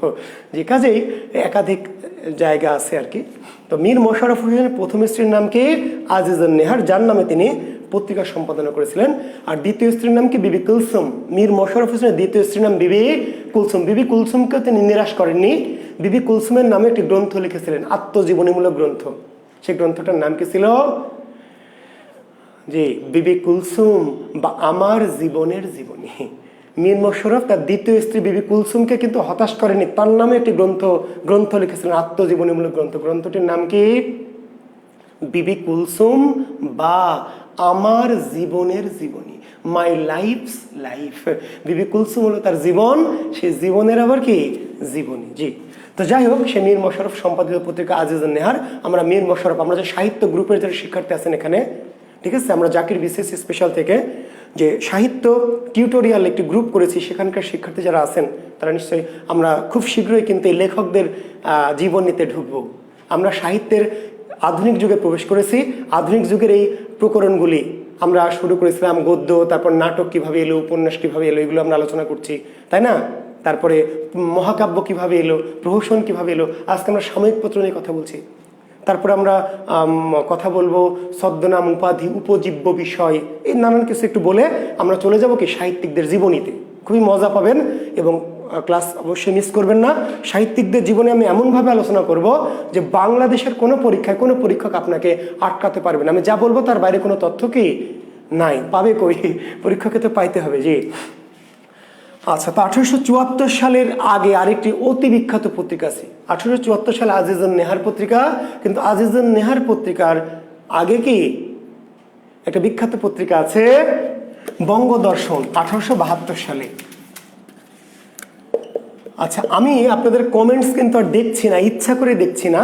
কমেন্টস দেখতে গিয়ে আমার কনসেন্ট্রেশনটা ব্রেক হচ্ছে। জি, কারণ এই ওপেন ক্লাসে 2-4 জন মানে অন্য জাতীয় মানুষ থাকে, ক্লাস করতে আসে না, ওরা নানানভাবে আমাকে বিরক্ত করতে আসে কিংবা বিভ্রান্ত করে আর কি। এই জন্য আমি কমেন্টস দেখলে আমার সাইকোলজিক্যাল ইফেক্ট তৈরি হয়, বুঝতে পারলেন? এই যে যতজন ক্লাস করছেন এর মধ্যে 2-4 জন আছেন যারা বাংলা ক্লাস করায় কোথাও কোথাও, এরা আবার আমার ক্লাস করে, বা অন্য কোনো কোচিংয়ের কি বলবো, এটা খাঁটি বাংলায় যাকে দালাল বলি আমরা, ইংরেজিতে ভালো শব্দ অবশ্য আছে, জি। তো এরা ক্লাস করে করে কমেন্টস করে করে বিরক্ত করে, বিভ্রান্ত করার চেষ্টা করে। তো যার ফলে আমি ওই একটু কমেন্টস আর দেখছি না। আমি জানি না, আপনারা যা খুশি তাই বলেন, আমি আমার মতো করে পড়াতে চাই। আর প্রশ্ন উত্তর যদি থাকে আমি শেষে নিব, জি। কারো যদি কোনো কোশ্চেন থাকে, কোনো জিজ্ঞাসা থাকে, কোনো কৌতূহল থাকে, দ্বিমত থাকে, আমি ক্লাসের শেষে বলবো, বলে তখন নিব, জি। কারণ ক্লাসের মাঝখানে আপনারা মাঝে মাঝেই খোঁচা মারবেন, তাতে ক্লাসের ধারাবাহিকতাটা নষ্ট হবে এবং আমার কনসেন্ট্রেশনটা নষ্ট হবে, জি। কারণ সবাই কিন্তু ছাত্র না, এখানে কেউ কেউ আছে কি পাঁজি বদ, অন্য কোচিং বা অন্য কোনো মাস্টারের কি, জি জি, কোনো কোচিং সেন্টারের, বুঝতেই পারছেন আমি শব্দটি উচ্চারণ করছি না। তো তারা চায় যে ক্লাসটি যাতে হ্যাম্পার্ড হয়, যাতে স্যার মানসিকভাবে একটু হয়ে যায়, যাতে পড়াতে না পারে। তো সেই জন্য আমি আর কমেন্টস দেখছি না, আপনারা দয়া করে কমেন্টস করবেন না, জি। ভালোবাসা চিহ্ন যত পারেন উড়ান, জি। আর যদি কোনো প্রশ্ন থাকে, কোনো জিজ্ঞাসা থাকে, কৌতূহল থাকে, আমি শেষে সময় দেবো, বলবো যে এবার আপনাদের প্রশ্ন করেন, তখন আমি শুধু প্রশ্ন উত্তরগুলোই নেব, জি। ধন্যবাদ। তো 1872 সালে অতি বিখ্যাত একটি পত্রিকা, অতি বিখ্যাত, নাম কি, জি, বঙ্গদর্শন, জি, বঙ্গদর্শন পত্রিকা। সম্পাদকের নাম কি, বঙ্কিম, বঙ্কিমচন্দ্র। 1872, তাহলে 72 বঙ্কিম বঙ্গদর্শন, বঙ্গদর্শন বঙ্কিম 72, জি। বঙ্কিম বঙ্গদর্শন 72, 72 বঙ্কিম বঙ্গদর্শন। বঙ্কিম সম্পাদিত পত্রিকার নাম বঙ্গদর্শন। বঙ্গদর্শন কত সালে, 1872 সালে। এই পত্রিকাটিকে বলা হয় হিন্দু জাতীয়তাবাদী পত্রিকা, জি, হিন্দু জাতীয়তাবাদী পত্রিকা। বঙ্গদর্শন পত্রিকাটিকে বলা হয় হিন্দু জাতীয়তাবাদী পত্রিকা, জি। এবং আপনারা জানেন কিনা যে বঙ্কিম কিন্তু হিন্দু জাতীয়তাবাদী লেখক। বঙ্কিমের লেখার উদ্দেশ্য ছিল হিন্দু জাতীয়তাবাদের বিকাশ, বুঝতে পারলেন, এবং হিন্দু ধর্মের মানে নীতি কথাগুলোকে কি করা, হাইলাইট করা বা প্রচার করা। এবং আপনারা জানেন কি, যদি জানেন না, এখানে অনেক কম জানা শিক্ষার্থী থাকতে পারেন, তো তারা এই সমস্ত কথাগুলিকে ফাও আজারে পেশাল বলে মনে করবেন। কিন্তু যারা একটু জানতে চান বা কৌতূহল বিষয়, তাদের জন্য বলছি যে বিশেষ রিটেন পরীক্ষা একটি প্রশ্ন দেখবেন আসবে যে বঙ্কিমকে নীতিবাদী লেখক বলা হয় কেন, বঙ্কিমকে নীতিবাদী লেখক বলা হয় কেন, কিংবা এমন বলবে যে বঙ্কিম নীতিবাদী লেখক, উক্তির পক্ষে বিপক্ষে তোমার মতামত দাও। তো বঙ্কিমকে বলা হয় নীতিবাদী। তো এটি আমি ডিটেলস আলোচনা আজকের ক্লাসে করতে পারবো না, তাহলে আমার সাময়িক পত্রের আলোচনাটা শুধু জানিয়ে রাখি যে বঙ্কিম ছিলেন নীতিবাদী। নীতির কাছে তিনি কি করেছেন, সাহিত্যকে একটু ক্ষুণ্ণ করেছেন। সাহিত্যে যে কলা কৈবল্যবাদ, আর্ট ফর আর্ট শেক, সাহিত্যের আমরা উদ্দেশ্য বলি আর্ট ফর আর্ট শেক আর art for life sake. Art for art sake, কলা কৈবল্যবাদ, আর একটা আর্ট ফর লাইফ শেক। তো বঙ্কিম তার মানে নীতির কাছে সাহিত্যকে কি করেছিলেন, জি, পড়বেন, বিষবৃক্ষ পড়বেন, তারপরে কৃষ্ণকান্তের উইল পড়বেন, জি। এই যে পরকীয়া প্রেম করলো, এই যে, তাই না, এটা একটা পাপ। বঙ্কিম বললেন এটা পাপ, আর পাপ করলে কি তার শাস্তি হবে। পাপ করলে কি, ওই যে ভ্রমর রোহিণী গোবিন্দলাল, কিংবা ওই যে, তাই না, কি পরকীয়া প্রেম, তো এটা কি ধর্ম অনুযায়ী ভালো না খারাপ, পাপ, মহাপাপ। কাজে পাপ করলে তার শাস্তি কি পেতে হবে, দেখবেন শাস্তি প্রত্যেককে কি করেছেন, বঙ্কিম তার উপন্যাসে শাস্তি দিয়েছেন। আর মানিক বন্দ্যোপাধ্যায় যখন পড়বেন পদ্মা নদীর মাঝি, মানিক বন্দ্যোপাধ্যায় দেখবেন মানিক বন্দ্যোপাধ্যায়ের পদ্মা নদীর মাঝিতে কুবের কপিলার সাথে প্রেম করছে, পরকীয়া প্রেম। কিন্তু মানিক বললেন যে এটা পাপ না। ঠিকই আছে, আমারে নিবা মাঝি লগে, কপিলা যখন বলছে, শেষে বলছে কপিলা আমারে নিবা মাঝি লগে, তখন কুবের কোনো উত্তর দিয়েছে, কুবের কিছু বলেনি, বলেছে কি মানিক বন্দ্যোপাধ্যায় বলেছে, চলুক কপিলা, একা অত দূর পথ কুবের পাড়ি দিতে পারবে না। এই কথাটা কিন্তু কুবেরের না, কার, লেখক মানিক বন্দ্যোপাধ্যায়, জি।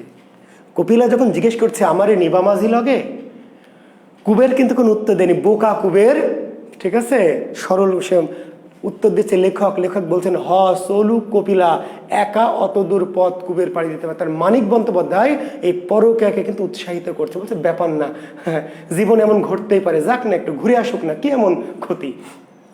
আর বঙ্কিম কি করলেন যে প্রেম করার অপরাধে, পরকীয়া করার অপরাধে, যেহেতু এটা পাপ নীতি বা ধর্ম অনুযায়ী, কাজে শেষে গিয়ে তাদের প্রত্যেককে নায়ক নায়িকাকে কি করছেন, শাস্তি দিয়েছেন। নায়ককে তো নায়িকাদেরকে, যে পাপকার মেয়েটির। তো তিনি ছিলেন হিন্দু জাতীয়তাবাদী লেখক। তো বঙ্গদর্শন পত্রিকাটিকে হিন্দু জাতীয়তাবাদী পত্রিকা বলা হয়। হিন্দু জাতীয়তাবাদের বিকাশ ঘটানো, হিন্দু যে ইথিক্স বা যে তাদের যে তত্ত্বগুলিকে বিকাশ ঘটানো ছিল পত্রিকার উদ্দেশ্য। তবে এটির গুরুত্ব আরেকটু অন্য কারণে। আমাদের যে জাতীয় সঙ্গীত, আমার সোনার বাংলা, আই লাভ ইউ, হ্যাঁ তাই না, আমি তোমায় ভালোবাসি, এটি প্রথম প্রকাশিত হয়েছিল কোন পত্রিকায়? বঙ্গদর্শন। বুঝতে পারলেন? তাহলে বাংলাদেশের জাতীয় সঙ্গীত প্রথম প্রকাশিত হয়েছিল, জি কবিতার মতো করে, কবিতা আকারে প্রকাশিত হয়েছিল বঙ্গদর্শন পত্রিকায়। পরবর্তীতে এটি সুরারোপ করা হয়। আচ্ছা, 1877 সালে একটি পত্রিকা, নাম হলো ভারতী। কি পত্রিকা? ভারতী। সম্পাদককে দ্বিজেন্দ্রনাথ ঠাকুর। জি, 1877 সালে একটি বিখ্যাত পত্রিকা।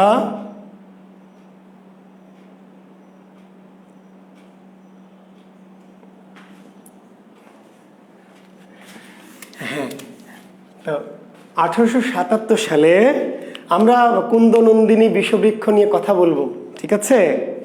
হ্যাঁ, তোমরা যারা কমেন্ট করছো, আমরা যখন লেখক ধরে ধরে পড়াবো, বঙ্কিম পড়াবো, মানিক পড়াবো, রবীন্দ্রনাথ পড়াবো, ঠিক আছে? তো এই লেখকগুলি যখন বড় বড় লেখকদের পড়াবো, শরৎচন্দ্র, তখন এই লেখকদের বিখ্যাত উপন্যাসগুলি, চরিত্র, এগুলি আমরা পড়াবো ইনশাল্লাহ। তো যারা আমাদের সাহিত্য গ্রুপে আসো তারা নিশ্চয়ই ক্লাসগুলি তো ধারাবাহিকভাবে পাবেই। আর আপনারা যারা এখানে শিক্ষার্থী আছেন, যারা সাহিত্য ক্লাস করতে চান কিন্তু এখনও আমাদের ভর্তি হননি, আমাদের একটি কোর্স চলছে জাকির বিসিএসে, দেখবেন নোটিশ দেওয়া আছে, জি বাংলা সাহিত্য টিউটোরিয়াল গ্রুপ। আপনারা চাইলে 500 টাকা রেজিস্ট্রেশন ফি দিয়ে আমাদের গ্রুপে এখনও ভর্তি হতে পারবেন, এবং আমাদের যে ক্লাসগুলি হয়ে গেছে সেগুলি আমাদের ওই গ্রুপে ভিডিও আকারে সেভ আছে, আপনারা চাইলে দেখে নিতে পারবেন।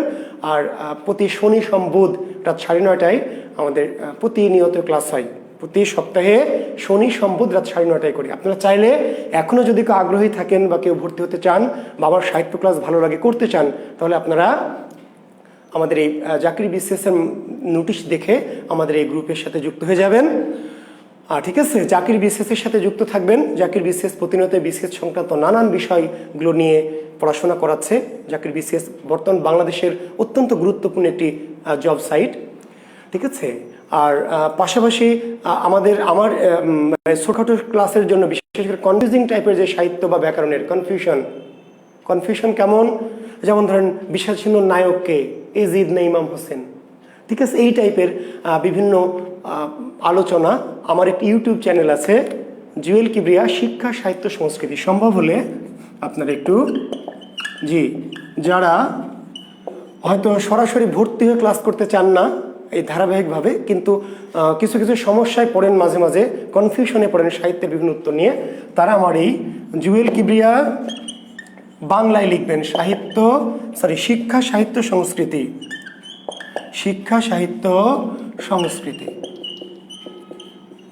জি, এই ইউটিউব চ্যানেলটি যদি একটু সার্চ করেন দেখেন মাঝে মাঝে, তাহলে আপনাদের এখানে কিন্তু একেবারে ধারাবাহিক কোনো ক্লাস আমি ওইভাবে এখনো দেই না। এই চ্যানেলটির মূল উদ্দেশ্য হচ্ছে শিক্ষা নিয়ে, সাহিত্য নিয়ে যে সমস্ত দ্বিমতগুলি আছে, কনফিউশনগুলি আছে, সেগুলির ব্যাখ্যা বিশ্লেষণ করে একটা সমাধান দেওয়া। তো যারা সাহিত্যের নানান বিষয় নিয়ে কনফিউশনে ভোগেন, তারা আমার এই জুয়েল কিবরিয়া শিক্ষা সাহিত্য সংস্কৃতি ইউটিউব চ্যানেলটি সাবস্ক্রাইব করবেন।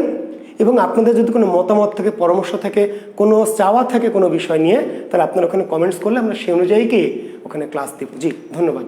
আর যারা ধারাবাহিকভাবে সকল ক্লাস করতে চান, তারা অবশ্যই জাকির বিসিএস স্পেশালের মধ্যে দিয়ে আমাদের এই গ্রুপটিতে যুক্ত হবেন। ধন্যবাদ। জি, তো বিজ্ঞাপন বিরতির পরে আমরা আবার কি ক্লাসে ফিরে আসছি। আশা করছি আপনারা আমাকে ছেড়ে যাননি। তো 1877 সালে একটি পত্রিকার নাম কি বলেছি, ভারতী, সম্পাদক দ্বিজেন্দ্রনাথ ঠাকুর। এই পত্রিকাটিকে বলা হয় ঠাকুর বাড়ির পত্রিকা। যে লিখে নেন, কি পত্রিকা? ঠাকুর বাড়ির পত্রিকা। কলকাতা জোড়াসাঁকোর ঠাকুর বাড়ি থেকে এই পত্রিকাটি প্রকাশিত হতো। কলকাতার জোড়াসাঁকোর ঠাকুর বাড়ি থেকেই এই পত্রিকাটি প্রকাশিত হতো। এই পত্রিকাটিকে এই জন্য বলা হয় ঠাকুর বাড়ির পত্রিকা। সম্পাদককে দ্বিজেন্দ্রনাথ ঠাকুর।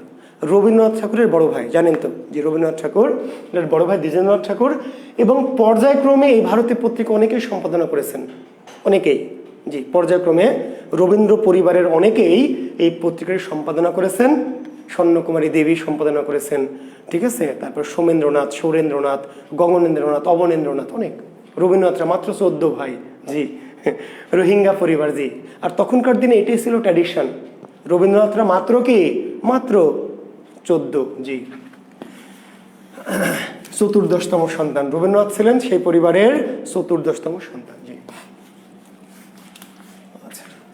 এরপরে 1891 সালে, জি 1891 সালে একটি বিখ্যাত পত্রিকা, নাম হচ্ছে সাধনা, আচ্ছা আর হিতবাদীটা একটু বলে নিই। হিতবাদী একটি পত্রিকা, হিতবাদী, তারপর সাথে হিতবাদী, কৃষ্ণকমল ভট্টাচার্য, কৃষ্ণকমল ভট্টাচার্য, জি। 1891 সালে একটি পত্রিকা, হিতবাদী পত্রিকা, সম্পাদকের নাম কি, কৃষ্ণকমল ভট্টাচার্য। এই পত্রিকাটির সম্পাদক কৃষ্ণকমল ভট্টাচার্য, কিন্তু এই পত্রিকাটির সাহিত্য সম্পাদক ছিলেন রবীন্দ্রনাথ ঠাকুর। সাহিত্য সম্পাদক, জি, সাহিত্য সম্পাদক বোঝেন তো, একজন হচ্ছে মূল সম্পাদক, পুরো পত্রিকাটির সম্পাদক, আর সাহিত্য অংশটির সম্পাদক। যেমন ধরেন প্রথম আলো সম্পাদক মতিউর রহমান, জনাব মতিউর রহমান, কিন্তু এই পত্রিকার সাহিত্য পাতা আছে বা খেলাধুলা পাতা আছে, বিনোদন পাতা আছে, সেগুলির সম্পাদক আবার আলাদা আলাদা ব্যক্তি। ঠিক তেমনি হিতবাদী পত্রিকাটির সম্পাদক ছিলেন কৃষ্ণকমল ভট্টাচার্য, কিন্তু এই পত্রিকাটির সাহিত্য সম্পাদক, রবীন্দ্রনাথ কোন পত্রিকার সাহিত্য সম্পাদক ছিলেন, রবীন্দ্রনাথ কোন পত্রিকার সাহিত্য সম্পাদক ছিলেন, হিতবাদী পত্রিকা, ঠিক আছে। কিন্তু হিতবাদী পত্রিকার সম্পাদককে তখন আবার রবীন্দ্রনাথ ঠাকুর দিয়ে না, তখন দেবেন কৃষ্ণকমল ভট্টাচার্য। আর রবীন্দ্রনাথ ঠাকুর কোন পত্রিকার সম্পাদক ছিলেন, ডাইরেক্ট সম্পাদক রবীন্দ্রনাথ, কোন পত্রিকার, সাধনা পত্রিকা, জি। রবীন্দ্রনাথ সম্পাদিত পত্রিকার নাম কি, সাধনা। কত সালে, একই সালে, 1891। তবে আছে, তবে এই পত্রিকাটি প্রথম সম্পাদনা করেছে সুধীন্দ্রনাথ ঠাকুর। সুধীন্দ্রনাথ দত্ত কিন্তু না, সুধীন্দ্রনাথ দত্ত কিন্তু আবার আলাদা, ত্রিশোত্তর কবি সুধীন্দ্রনাথ দত্ত। আর রবীন্দ্রনাথের ভাস্তা, বড় ভাই দ্বিজেন্দ্রনাথ ঠাকুরের সন্তান সুধীন্দ্রনাথ ঠাকুর। সাধনা পত্রিকার আসলে মূল সম্পাদক, প্রথম সম্পাদক সুধীন্দ্রনাথ ঠাকুর, এটি উত্তর। তবে এক পর্যায়ে এসে পত্রিকাটির সম্পাদনার দায়িত্ব নিলেন কে, রবীন্দ্রনাথ ঠাকুর। তো কাজে রবীন্দ্রনাথ সম্পাদিত পত্রিকা কোনটি, সাধনা বলা যাবে, কিন্তু উত্তরটা ভুল হবে না।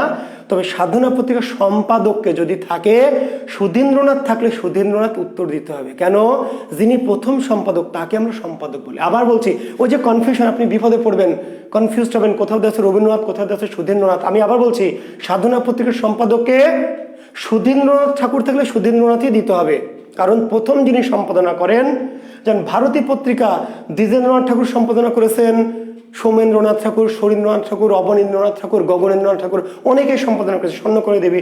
কিন্তু ভারতী পত্রিকার সম্পাদককে বললে কি বলবেন স্বর্ণকুমারী দেবী, না, প্রথম যিনি সম্পাদক তার নামে নামকরণ করতে হবে, ঠিক আছে। কাজে সাধনা পত্রিকার সম্পাদককে সুধীন্দ্রনাথ ঠাকুর।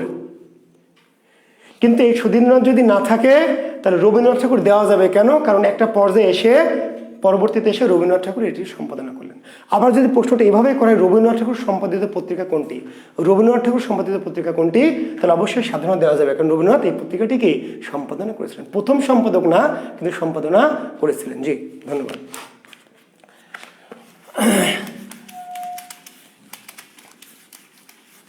এরপরে বিখ্যাত একটি পত্রিকা, জি 1914 সাল, অতি বিখ্যাত পত্রিকা, অতি।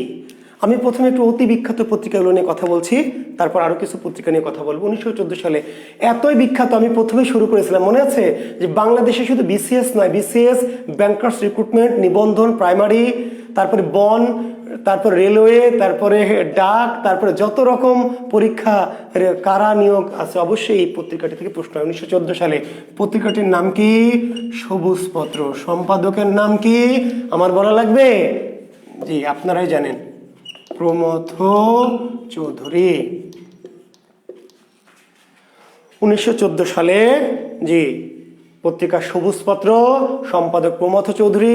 তাহলে প্রমথ চৌধুরীর সম্পাদিত পত্রিকার নাম কি, সবুজপত্র, কত সালে প্রকাশিত হয়েছে, 1914 সালে। এই পত্রিকাটিকে কি বলা হয়? চলিত রীতির মুখপত্র। কি বলা হয়? এই পত্রিকাটিকে বলা হয় চলিত রীতির মুখপত্র। লিখে নেন, এই পত্রিকাটিকে বলা হয় চলিত রীতির মুখপত্র পত্রিকা। যে চলিত রীতির মুখপত্র, নিশ্চয় জানেন, এগুলো খুব কমন তথ্য, কিন্তু তবু একটু বলতে হচ্ছে, কারণ এত বিখ্যাত যে না বললে আলোচনাটা অপূর্ণ থেকে যাবে। আপনারা জানেন যে 1914 সালের পূর্বে 1801 সাল থেকে বাংলাদেশের সাথে আধুনিক যুগ, তাই না? 1801 সাল থেকে বাংলাদেশের সাথে আধুনিক যুগ, তারও আগ থেকে 650 বা 950 থেকে বাংলার সাথে রচিত হচ্ছে। কিন্তু সাহিত্যের রীতি ছিল সাধু রীতি। সাহিত্যের রীতি ছিল কি? আচ্ছা, মানুষ কি কথা বলতো সাধু রীতিতে? মানুষ কি কথা বলতো সাধু রীতিতে না চলিত রীতিতে? মানুষ কথা বলতো চলিত রীতিতে, আঞ্চলিক রীতিতে, কিন্তু সাহিত্য লিখত কি? সাধু রীতিতে। কারণ মনে করতো যে সাহিত্য সাধারণ মানুষের জন্য না, সাহিত্য কি বিশেষ মানুষের জন্য। জি, সাহিত্য হচ্ছে কি বিশেষ মানুষের জন্য। কাজেই সাহিত্য লিখবে কারা? যারা গুরু। সাহিত্য লিখতে হবে সাধু ভাষায়, কথা বলবে মানুষ চলিত ভাষা, আঞ্চলিক ভাষায়, আর বই লিখবে, সাহিত্য লিখবে সাধু ভাষায়। কাজে ওই যে 650 950 থেকে শুরু করে 1801 সাল থেকে এসে একেবারে 1914 সাল পর্যন্ত বাংলা ভাষায় যত গ্রন্থ রচিত হয়েছে সবগুলি কি সাধু রীতিতে।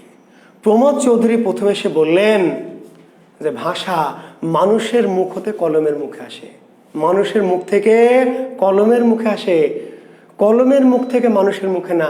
উল্টোটা করতে গেলে শুধু মুখে কালি পড়ে। দেখেন কত গুরুত্বপূর্ণ কথা। ভাষা মানুষের মুখ থেকে কলমের মুখে, মানুষের মুখ থেকে, তাহলে মানুষের মুখের ভাষাটা তো কলমের মুখে যাবে। মানে কলমের মুখ থেকে যদি মানুষের মুখে আনেন, প্রমোদ চৌধুরী বলছে ভাষা মানুষের মুখ হতে কলমের মুখে যায়, কলমের মুখ থেকে মানুষের মুখে আসে না। উল্টা করতে গেলে মুখে শুধু কালি পড়ে। তো বাংলার সাথে চলিত রীতি চালু করা হয় কোন পত্রিকার মধ্য দিয়ে? সবুজপত্র পত্রিকার মধ্যে দিয়ে। চলিত রীতি কত সালে চালু হয়? 1914 সালে। চলিত রীতির জনককে, প্রবর্তককে? প্রমথ চৌধুরী। আর এই সবুজপত্রের মধ্য দিয়ে আরো একটি রীতি চালু হয়, যার নাম বীরবলি রীতি। জি, জেনে রাখেন, বীরবলি রীতি। প্রমথ চৌধুরীর ছদ্মনাম ছিল বীরবল, জানেন তো? প্রমথ চৌধুরীর ছদ্মনাম ছিল কি? প্রমথ চৌধুরীর ছদ্মনাম ছিল বীরবল। জি, তো ওই যে ওই পত্রিকায় যে রীতিটা চালু করা হলো, সবুজপত্র পত্রিকায় চলিত ভাষা বা আঞ্চলিক ভাষা যে রীতি বা স্টাইল চালু করা হলো, সেই রীতিকে চলিত রীতি তো অবশ্যই, কিন্তু ওই রীতিটার নাম কি? বীরবলি রীতি। বীরবলি রীতি। জি, তাহলে বীরবলি রীতির জনককে? প্রমথ চৌধুরী। বীরবলি রীতি কোন পত্রিকায় প্রচলন ঘটানো হয়? সবুজপত্র পত্রিকায়। জি, পরিষ্কার কথাটি? কোনো ভেজাল আছে? পরিবেশটা সুন্দর না? কোনো হইচই আছে? খাবেন কি? ঢেলে দিব? ঢেলে দেই। ঠিক আছে।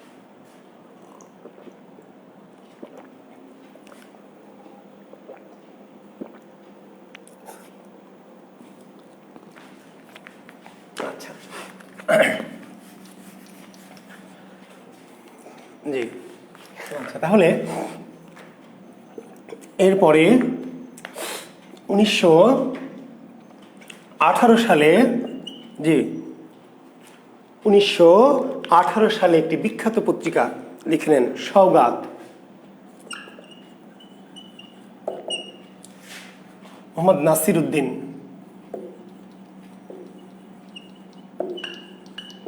নাসির উদ্দিন সম্পাদিত পত্রিকা সওগাত। 1918 সালে সওগাত পত্রিকা। সওগাত 1918 সালে সওগাত পত্রিকা, খুব বিখ্যাত একটি পত্রিকা। কি নাম? সওগাত। মোহাম্মদ নাসির উদ্দিন সম্পাদিত পত্রিকা সওগাত। জি, এটি মাসিক পত্রিকা। কি পত্রিকা? মাসিক সওগাত। মাসিক সওগাত। কিন্তু এই পত্রিকাটি আবার 1928 সালে এসে কি সাপ্তাহিকে রূপান্তরিত হলো। সাপ্তাহিক পত্রিকা। হ্যাঁ, এমদাদুল হক। বীরবলি রীতি কি ভাই? বীরবলি রীতি হচ্ছে প্রমোদ চৌধুরী যে রীতিতে লেখালেখি করতেন, প্রমোদ চৌধুরী যেই স্টাইলে বা যেই রীতিতে লেখালেখি করতেন, সেই রীতি বা ঢংটা, স্টাইলটার নাম হচ্ছে বীরবলি রীতি। অর্থাৎ কিছুটা ব্যঙ্গাত্মক, কিছুটা সরস, কিছুটা উইট অ্যান্ড হিউমার। বুঝলেন? জি, বীরবলি রীতি কি? জি, আইরিন সিদ্দিকা। যে বলছি শোনেন, প্রমথ চৌধুরী যেই রীতিতে লেখালেখি করতেন, প্রবন্ধ লিখতেন যেই রীতিতে, সেই রীতিটার নাম বীরবল রীতি। আসলে বীরবল, প্রমথ চৌধুরীর নাম কি বীরবল, প্রমথ চৌধুরীর নাম কি বীরবল, আর বীরবলের রীতির নাম কি বীরবলী রীতি। রীতিটা কেমন? রীতিটা হচ্ছে সূক্ষ্ম ব্যঙ্গ বিদ্রুপ। বীরবলী রীতিতে কি সূক্ষ্ম ব্যঙ্গ বিদ্রুপ, সূক্ষ্ম ব্যঙ্গ বিদ্রুপের মধ্য দিয়ে, বাক বৈদগ্ধ্যের মধ্য দিয়ে, উইট অ্যান্ড হিউমারের মধ্য দিয়ে তিনি কি করেছেন? কোনো বিষয়কে উপস্থাপন করেছেন ব্যঙ্গাত্মকভাবে, আবার কখনো সূক্ষ্ম খোঁচা দিয়েছেন, কখনো কৌতুক করেছেন, কখনো যুক্তি তর্কের মধ্য দিয়ে তার বক্তব্যকে উপস্থাপন করেছেন। এই ঢংটিকে বীরবল, অর্থাৎ প্রমথ চৌধুরীর যে ছদ্মনাম বীরবল, সে বীরবল যে রীতিতে লেখালেখি করেছেন সেই রীতি বা ঢংটির নাম হচ্ছে বীরবলী রীতি। জি, বুঝতে পেরেছেন? বীরবলী রীতির বৈশিষ্ট্য কি? বীরবলী রীতির বৈশিষ্ট্য হাস্যরস এবং তার সাথে সূক্ষ্ম কৌতুক, আবার তার সাথে কি কষাঘাত, বুঝেন? একই সাথে মজা আবার পিন বোঝেন? জি, তো মানে আনন্দ দেয় আবার মাঝে মাঝে খোঁচা মারে, আনন্দ দেয় আবার মাঝে মাঝে কি খোঁচা মারে, এটার নাম হচ্ছে বীরবলী ঢং, উইট, স্যাটায়ার। তো সওগাত কি? প্রথম হচ্ছে মাসিক সওগাত। মাসিক সওগাত কত সালে? 1918 সালে, সম্পাদক মোহাম্মদ নাসিরউদ্দিন। এই পত্রিকাটি পরবর্তীতে কি সাপ্তাহিকে রূপান্তরিত হয়, সাপ্তাহিকে 1928 সালে। তার সাপ্তাহিক সওগাত কত সালে? জি, 1928 সালে। আর মাসিক সওগাত 1918 সালে, সম্পাদককে মোহাম্মদ নাসিরউদ্দিন।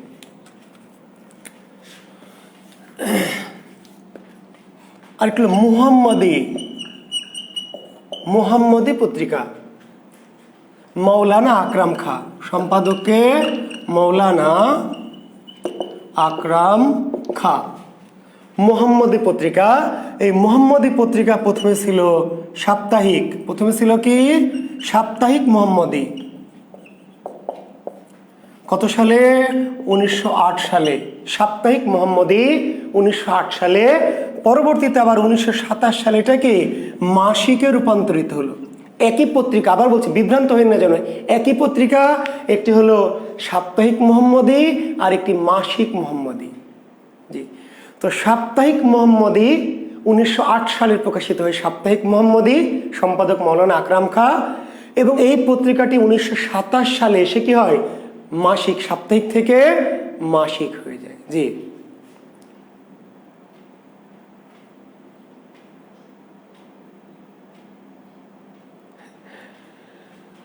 আচ্ছা, বুঝতে পেরেছেন? জি, তাহলে সওগাত পত্রিকা মোহাম্মদ নাসিরউদ্দিনের সাপ্তাহিক, মাসিক মুহাম্মদী, মাসিক সওগাত, সাপ্তাহিক সওগাত। আবার মৌলানা আকরাম খান মুহাম্মদী, একটা সাপ্তাহিক মুহাম্মদী আর একটি মাসিক মুহাম্মদী। জি, এরপর আরো একটি অতি বিখ্যাত পত্রিকা, অতি বিখ্যাত, 1920 সাল, নজরুল সম্পাদিত পত্রিকা ধূমকেতু। পত্রিকাটির নাম কি? ধূমকেতু।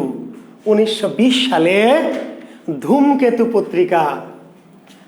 কিন্তু কাহিনী আছে, ঘটনা আছে। 1920 সালে আসলে এই পত্রিকাটি, ধূমকেতু পত্রিকার সম্পাদক নজরুল না, সম্পাদক ছিলেন কমরেড মুজাফফর আহমেদ, কমরেড মুজাফফর আহমেদ।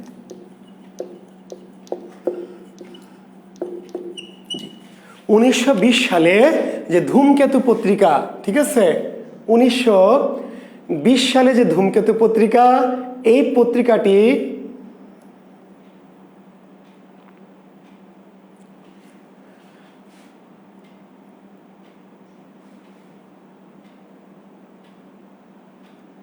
আচ্ছা 1920 সালে ধূমকেতু পত্রিকা, এখন ধূমকেতু পত্রিকার সম্পাদককে আপনার এক কথায় বলে দিবেন অনেকে কাজী নজরুল ইসলাম। হ্যাঁ, ধূমকেতু পত্রিকার সম্পাদক কাজী নজরুল ইসলাম, এইটা আমরা বলতেই পারি, কিন্তু মূল সম্পাদকটা আসলে ছিলেন কমরেড মুজাফফর আহমেদ। ধূমকেতু পত্রিকার সম্পাদক ছিলেন কমরেড মুজাফফর আহমেদ।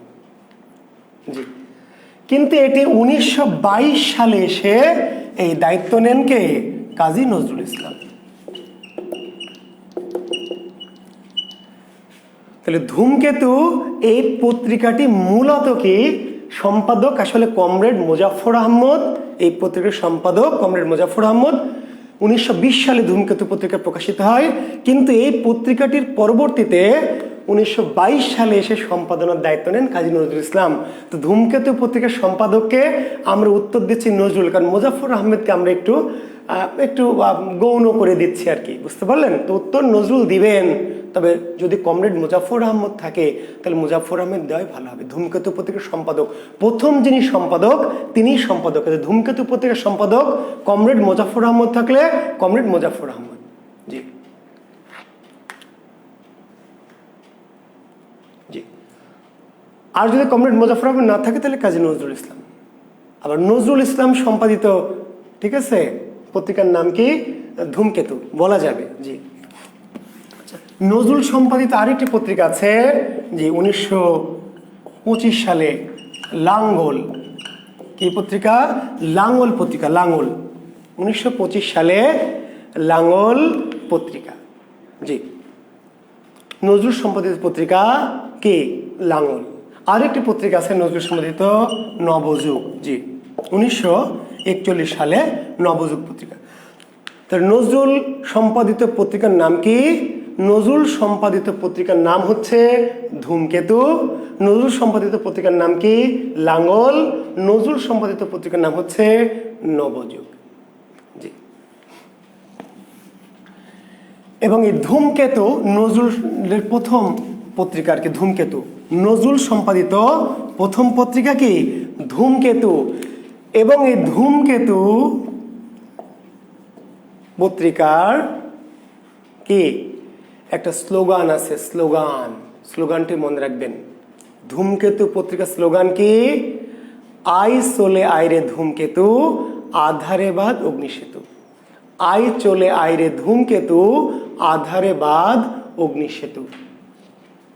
জি লিখে নিতে পারবেন এটি। আই চলে আইরে ধূমকেতু, আধারে বাদ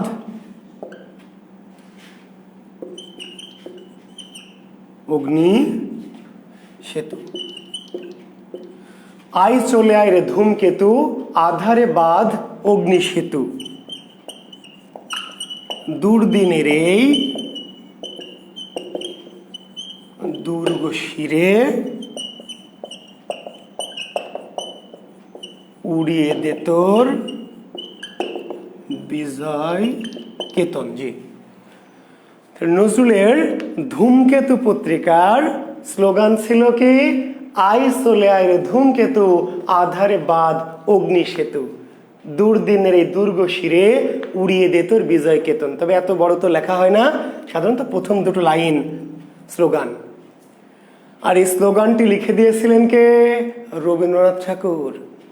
নজরুলের ধূমকেতু পত্রিকা স্লোগানের রচয়িতাকে কাজী নজরুল ইসলামের পত্রিকা ধূমকেতু। এই ধূমকেতু পত্রিকা স্লোগান লিখে দিয়েছিলেন কে? স্লোগান লিখে দিয়েছিলেন রবীন্দ্রনাথ ঠাকুর। জি রবীন্দ্রনাথ ঠাকুর। বুঝতে পারলেন? অনেকে মনে করেন রবীন্দ্রনাথ আর নজরুলের সম্পর্ক খুবই খারাপ ছিল, তাই না? এরকম মনে করেন না? জি অনেকে মনে করেন। আমরা ছোটবেলায় শুনেছি এরকম। কেন বলছে রবীন্দ্রনাথের নজরুলের লেখা চুরি করে রবীন্দ্রনাথ নোবেল পুরস্কার পেয়েছে?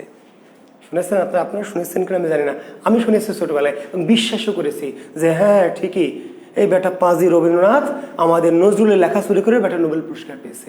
বিশ্বাস করতাম, কেন করতাম তাও জানি না ছোটবেলায়। বুঝতে পারলেন? রবীন্দ্রনাথ নজরুলকে নিয়ে কি রাজনীতি হয়েছে, দেশে ধর্মনীতি হয়েছে, নানান কিছু হয়েছে। আসলে রবীন্দ্রনাথ নজরুলের মাঝে সম্পর্ক ছিল অত্যন্ত মধুর, অত্যন্ত গুরু শিষ্যের মতো। নজরুল রবিকে কি করতেন? গুরুদেব বলে ডাকতেন, গুরু বলে ডাকতেন, গুরু। জি গুরু বলে ডাকতেন। এবং রবীন্দ্রনাথ ও নজরুলকে অত্যন্ত স্নেহ করতেন। বুঝতে পেরেছেন? এবং দেখেন একটি তথ্য বলে আপনাদের এটা চেষ্টা দেখেন কেন এটি।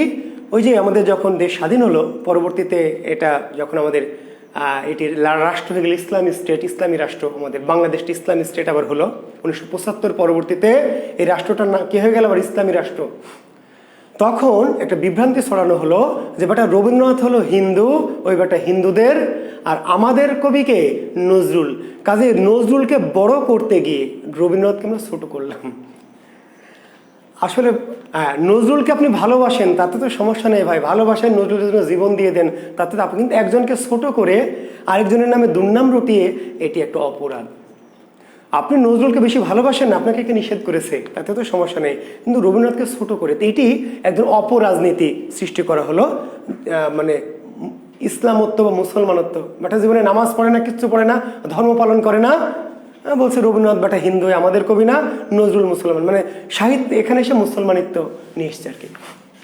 তো আপনাদের একটা ছোট্ট তথ্য দিয়ে একটু এই বিভ্রান্তিটা ভাঙাই, যদি এটা আমার আজকের আলোচনা না, তবু একটু বলছি প্রসঙ্গক্রমে। 1913 সালে রবীন্দ্রনাথ নোবেল পুরস্কার পেয়েছে। 1913 সালে নজরুল, না আমি পলিটিক্সে যাচ্ছি না ভাই, পলিটিক্সে যাবো না, শুধু আপনাদের এমনি একটা আমি বলছি নজরুলকে আপনি ভালোবাসেন না, তাতে তোমার আপত্তি নাই, ঠিক আছে, কিন্তু কাউকে ঘৃণা করবেন এটি তো ঠিক না, বা কাউকে ছোট করবেন, অপমান করবেন, এটি হবে না, জি তাই না? আপনি নজরুলকে ভালোবাসবেন, আরেকজন রবীন্দ্রনাথকে ভালোবাসবে, কেউ জসীমউদ্দিনকে ভালোবাসবে, তাহলে আপনি নজরুলকে ভালোবাসবেন, জসীমউদ্দিনকে ভালোবাসবেন না, জসীমউদ্দিনকে ঘৃণা করবেন? তাহলে আপনি শরৎকে ঘৃণা করবেন বলেন? তাহলে মীর মোশাররফকে ঘৃণা করবেন? জি, কাউকে ঘৃণা করবেন না, কাউকে আপনি বেশি ভালোবাসবেন, সেটি তো ঠিকই আছে, জি। তো আমি যেটি বলছিলাম, আমি পলিটিক্সে যাচ্ছি না, আমি জাস্ট একটা আপনাদের একটা তথ্য দিচ্ছি। তথ্যটা কি দেখেন, 1913 সালে রবীন্দ্রনাথ ঠাকুর নোবেল পুরস্কার পেয়েছেন। 1913 সালে গীতাঞ্জলি কাব্যের জন্য, যে গীতাঞ্জলি কাব্য লিখেছেন 1910 সালে, গীতাঞ্জলি কাব্য লিখেছেন কত সালে, রচনা করেছেন 1910 সালে, এই কাব্যের জন্য নোবেল পুরস্কার পেয়েছেন 1910 সালে লেখা। তো নজরুলের লেখা চুরি করে রবীন্দ্রনাথ নোবেল পুরস্কার পেয়েছেন, এই কথাটা কতটা অবিশ্বাস্য দেখেন। 1910 সালে যখন গীতাঞ্জলি কাব্য রবীন্দ্রনাথ লিখেছেন, তখন নজরুলের বয়স ছিল কত? মাত্র 11 বছর। বুঝতে পারলেন? 1899 সালে নজরুল জন্মেছেন। 1910 সালে যখন রবীন্দ্রনাথ গীতাঞ্জলি কাব্য লিখে ফেলেছিলেন অলরেডি, তখন নজরুলের বয়স 11 বছর। তখন তো নজরুল লেখা শুরু করেননি রে ভাই। নজরুল তো তখন কেবল ওই মসজিদে কি করে, ঝাড়ু মোছা করে, মসজিদে মুয়াজ্জিন করে, আজান দেয় এবং মসজিদে ঝাড়ু মোছা করে, এবং লেটোর দল, লেটোর গ্রামে যে যাত্রাপালা লেটোর দল, সে লেটোর দলে কি যোগ দিয়েছে। নজরুল লেখা শুরু করেছে মূলত যখন বাঙালি পল্টনে যোগ দিয়েছে, বুঝতে পারলেন? যখন বাঙালি পল্টনে যোগ দিয়ে করাচিতে গেছে, 20 বছর বয়সের দিক থেকে এসে 18-19 বছর বয়সের দিক থেকে নজরুল লেখালেখি শুরু করেছে। তো তাহলে এই 11 বছর বয়সের নজরুলের লেখা চুরি করে রবীন্দ্রনাথ নোবেল পুরস্কার পাইল, এই তথ্যটা দিয়েছে বা কারা, আর এটা বিশ্বাস করেছে বা কারা? জি, তো যাই হোক, বিভ্রান্তি ছড়ানোর জন্য মানুষ কত আহাম্মক হলে, কত গণ্ড মূর্খ হলে এরকম তথ্য ছড়াতে পারে, এবং এই তথ্যগুলি আবার অনেক মানুষ, সাধারণ মানুষ কি করে, আমজনতা খুবই খায়। জি, এটা একটা ইমোশনালি ব্ল্যাকমেল, ধর্মীয় বিষয় নিয়ে ইমোশনাল ব্ল্যাকমেল করা কি খুব সহজ। জি, অনেক মানুষ এই সুযোগটা গ্রহণ করে। আচ্ছা, এরপরে আমরা আসবো আরেকটু অতি বিখ্যাত পত্রিকা, 1927 সালে অতি বিখ্যাত পত্রিকা, যার নাম শিখা, সম্পাদককে আবুল হোসেন। শিখা পত্রিকার সম্পাদক আবুল হোসেন। এই শিক্ষা পত্রিকাকে বলা হয় কে, মুসলিম সাহিত্য সমাজের মুখপত্র। মুসলিম সাহিত্য সমাজের কি মুখপত্র।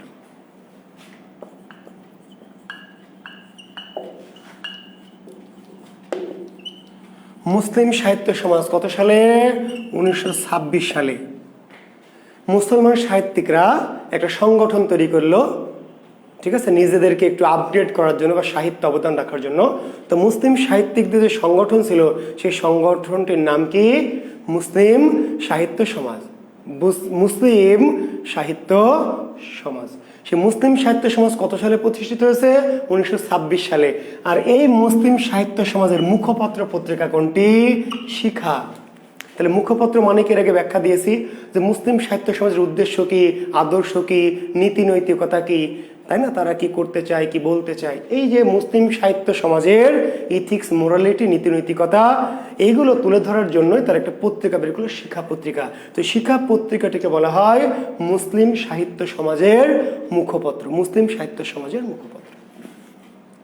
একটি স্লোগান ছিল, খুবই বিখ্যাত স্লোগান, পরীক্ষায়, নানান পরীক্ষা আসবে, তাই না? জি, সবাই জানেন, তবু আমি লিখে দিচ্ছি, জ্ঞান যেখানে সীমাবদ্ধ, বুদ্ধি সেখানে আড়ষ্ট, মুক্তি সেখানে অসম্ভব। শিক্ষা পত্রিকা স্লোগান কি? জ্ঞান যেখানে সীমাবদ্ধ, বুদ্ধি সেখানে আড়ষ্ট, মুক্তি সেখানে কি অসম্ভব, মুক্তি সেখানে অসম্ভব। স্লোগানটা লিখে দিয়েছিলেন কে? মোতাহের হোসেন চৌধুরী। যে লিখে নেন, সম্পাদক আবুল হোসেন, কিন্তু এই পত্রিকা স্লোগানের রচয়িতা ছিলেন কে? মোতাহের হোসেন চৌধুরী। জি, এই স্লোগানটি রচয়িতা ছিলেন এই শিক্ষা পত্রিকার বা মুসলিম সাহিত্য সমাজের আরেকজন বিখ্যাত লেখক মোতাহের হোসেন চৌধুরী। জি, বুঝতে পারলেন? শিক্ষা পত্রিকা মুসলমান সাহিত্যিকদের অগ্রগতির জন্য একটি বিখ্যাত পত্রিকা। মুসলিম সাহিত্য সমাজ 1926 সালে প্রতিষ্ঠিত হয়, আর এর মুখপত্র হিসাবে শিক্ষা পত্রিকা চালু হয় 1927 সালে, সম্পাদক আবুল হোসেন। আর এর একটি স্লোগান ছিল, জ্ঞান যেখানে সীমাবদ্ধ। ওই যে বললাম আফরোজা আমনি, আপনি বলছেন হ্যাঁ, এই যে বললাম যে ওই যে আমরা যে কেন বিশ্বাস করি, কারা বিশ্বাস করে জানেন? এই যে এই সমস্ত ধর্মীয় অপব্যাখ্যা কিংবা ধর্ম নিয়ে বিভ্রান্ত হয় কারা? যারা সাধারণ মানুষ, যারা আসলে জ্ঞান সীমাবদ্ধ। তো সীমাবদ্ধ জ্ঞানের মানুষকে বিভ্রান্ত করা খুব সহজ, বুঝতে পারলেন? ওই যে লাল সালু উপন্যাস, মনে আছে? লাল সালু, সৈয়দ ওয়ালিউল্লাহর কে? ওই বেটা যে লাল সালু উপন্যাসের যে নায়ক কে? লাল সালু উপন্যাসের মজিদ, ভণ্ড মজিদ। সেই মজিদ গ্রামে স্কুল প্রতিষ্ঠা করতে দিবে না, আক্কাস স্কুল প্রতিষ্ঠা করতে দিবে না। কেন প্রতিষ্ঠা করতে দিবে না? প্রতিষ্ঠা করতে দিবেন এই জন্য যে মানুষ যদি শিক্ষিত হয়ে যায় তাহলে তাদের আর বিভ্রান্ত করা যাবে না, বুঝতে পারলেন? তো মানুষকে যত অজ্ঞ রাখা যাবে, যত অশিক্ষিত রাখা যাবে, যত স্বল্প জ্ঞানী করে রাখা যাবে, জ্ঞানহীন করে রাখা যাবে, তত এই সমস্ত ভণ্ডদের বা এই সমস্ত ধর্ম ব্যবসায়ী বলি আর রাজনীতি ব্যবসায়ী বলি এদের সুবিধা। তো কাজেই যে আড়ষ্ট কি স্যার?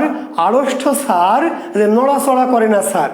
স্যার তাপ কি? আচ্ছা, কি স্যার প্রশ্ন করেছেন স্যার? আশিস আড়ষ্ট হচ্ছে বাবারে, জ্ঞানটা তো খেলবে না, জ্ঞানটা আড়ষ্ট। বুদ্ধি যেখানে, জ্ঞান যেখানে সীমাবদ্ধ, যখন তোমার জ্ঞান সীমাবদ্ধ তখন তোমার বুদ্ধি তো নানান দিকে যাবে না, বুদ্ধি একমুখী হবে।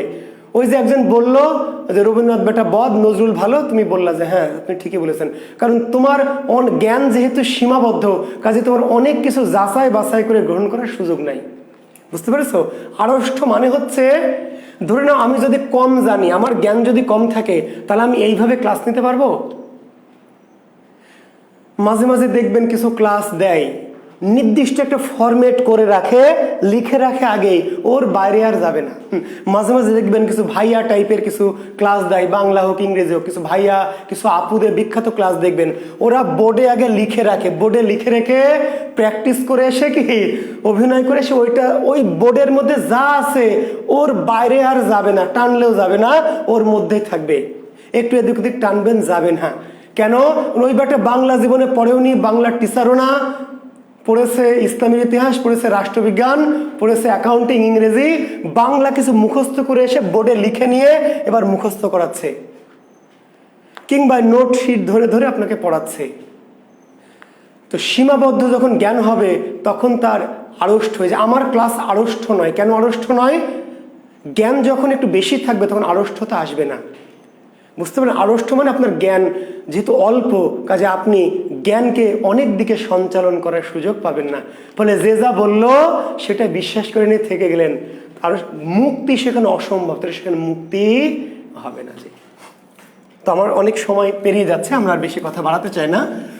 তো আচ্ছা, এরপর আমরা আরেকটি অতি বিখ্যাত 1923 সাল, বাংলা ভাষায় যত পত্রপত্রিকা বলেছি, যত পত্রপত্রিকা তার মধ্যে অনেকগুলিকে বিখ্যাত বলেছি, সংবাদ প্রভাকর বিখ্যাত বলেছি, বঙ্গদর্শন বিখ্যাত বলেছি, শিক্ষা বিখ্যাত বলেছি, মনে আছে? কিন্তু আবার সত্যিকার অর্থে বলছি, বাংলা ভাষায় বাংলা যত সাহিত্য পত্রিকা আছে, যত, তার মধ্যে সবচেয়ে সবচেয়ে সবচেয়ে বিখ্যাত, সবচেয়ে আলোড়ন সৃষ্টিকারী পত্রিকাটির নাম হচ্ছে কল্লোল। বাংলা ভাষার সবচেয়ে আলোড়ন সৃষ্টিকারী পত্রিকার নাম কি? সবচেয়ে আলোড়ন সৃষ্টিকারী পত্রিকার নাম কল্লোল। কত সালে? 1923 সালে।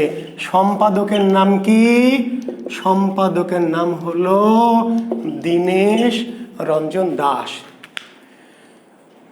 জি, আর ওইসব ভাইয়া টাইয়াদেরই দু একটি দালাল আমাদের ক্লাসে ঢুকে পড়ে, বুঝতে পারলেন? যখন শুনে যে জুয়েল স্যারের ক্লাস, ওই সমস্ত ভাইয়া টাইপ বা ওই সমস্ত কোচিং টাইপের দু একটি কন্ট্রাক্টর, ইংরেজি শব্দ ভালো শব্দ বলি, অশ্লীল শব্দ দালাল না বলে, জি, দু একটা কন্ট্রাক্টর ঢুকে পড়ে ওই সমস্ত ভাইয়াদের কোচিং সেন্টারে, বুঝতে পারলেন? ওরা কি করতে চায়? আমাদের এই ক্লাসের মধ্যে ঢুকে ক্লাস করতে আসেনি বেটারা, কি করতে এসছে? শিক্ষক আর ছাত্রের মাঝে একটা বিভ্রান্তি, ভুল বোঝাবুঝি সৃষ্টি করতেছে, বুঝতে পারলেন? এই কন্ট্রাক্টররা, জি, কাজে 2-4 জন কন্ট্রাক্টর আছে, এরা নানানভাবে উল্টাপাল্টা কমেন্টস করে, উল্টাপাল্টা করে আপনার আর আমার মাঝে একটা এই সেতুটা কেটে দিতে চায়, এই বেটা বদগুলা। তো আমরা বিভ্রান্ত হব না, আপনারাও হবেন না। যাদের পেটে বোমা মারলে ওই মুখস্থ বিদ্যার বাইরে একটা লাইনও বের হবে না, বুঝতে পারেন? আমি চ্যালেঞ্জ করে বলতে পারি, বুঝলেন নাই? কিন্তু এই কন্ট্রাক্টরগুলি সেট করে রেখেছে, দেখ আজকে জুয়েল স্যার কি পড়াচ্ছে, কি বলছে, স্যারকে নানানভাবে কি করবে, পিন মেরে মেরে আওলা বাওলা করে দিবি যেন স্যার ভালো ক্লাসটা নিতে পারে, বাটা খালি। হ্যাঁ, জি। তো যাই হোক, পরনিন্দা করা আল্লাহ মাফ করুক, পরনিন্দা পরচর্চা করা ঠিক না, তবে করে ফেললাম, স্রষ্টা ক্ষমা করবেন। যে তো 1923 সালে কল্লোল পত্রিকা বাংলা সাহিত্যের সবচেয়ে সবচেয়ে আলোড়ন সৃষ্টিকারী, সবচেয়ে বিখ্যাত পত্রিকার নাম কল্লোল। পত্রিকার সম্পাদকের নাম দীনেশ রঞ্জন দাস। এই পত্রিকাটিকে বলা হয় 30-এর পত্রিকা। কি বলা হয়? 30-এর পত্রিকা। জি,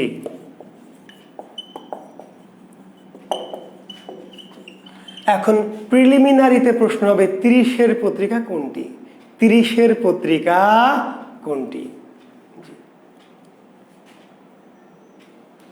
30-এর পত্রিকা কোনটি?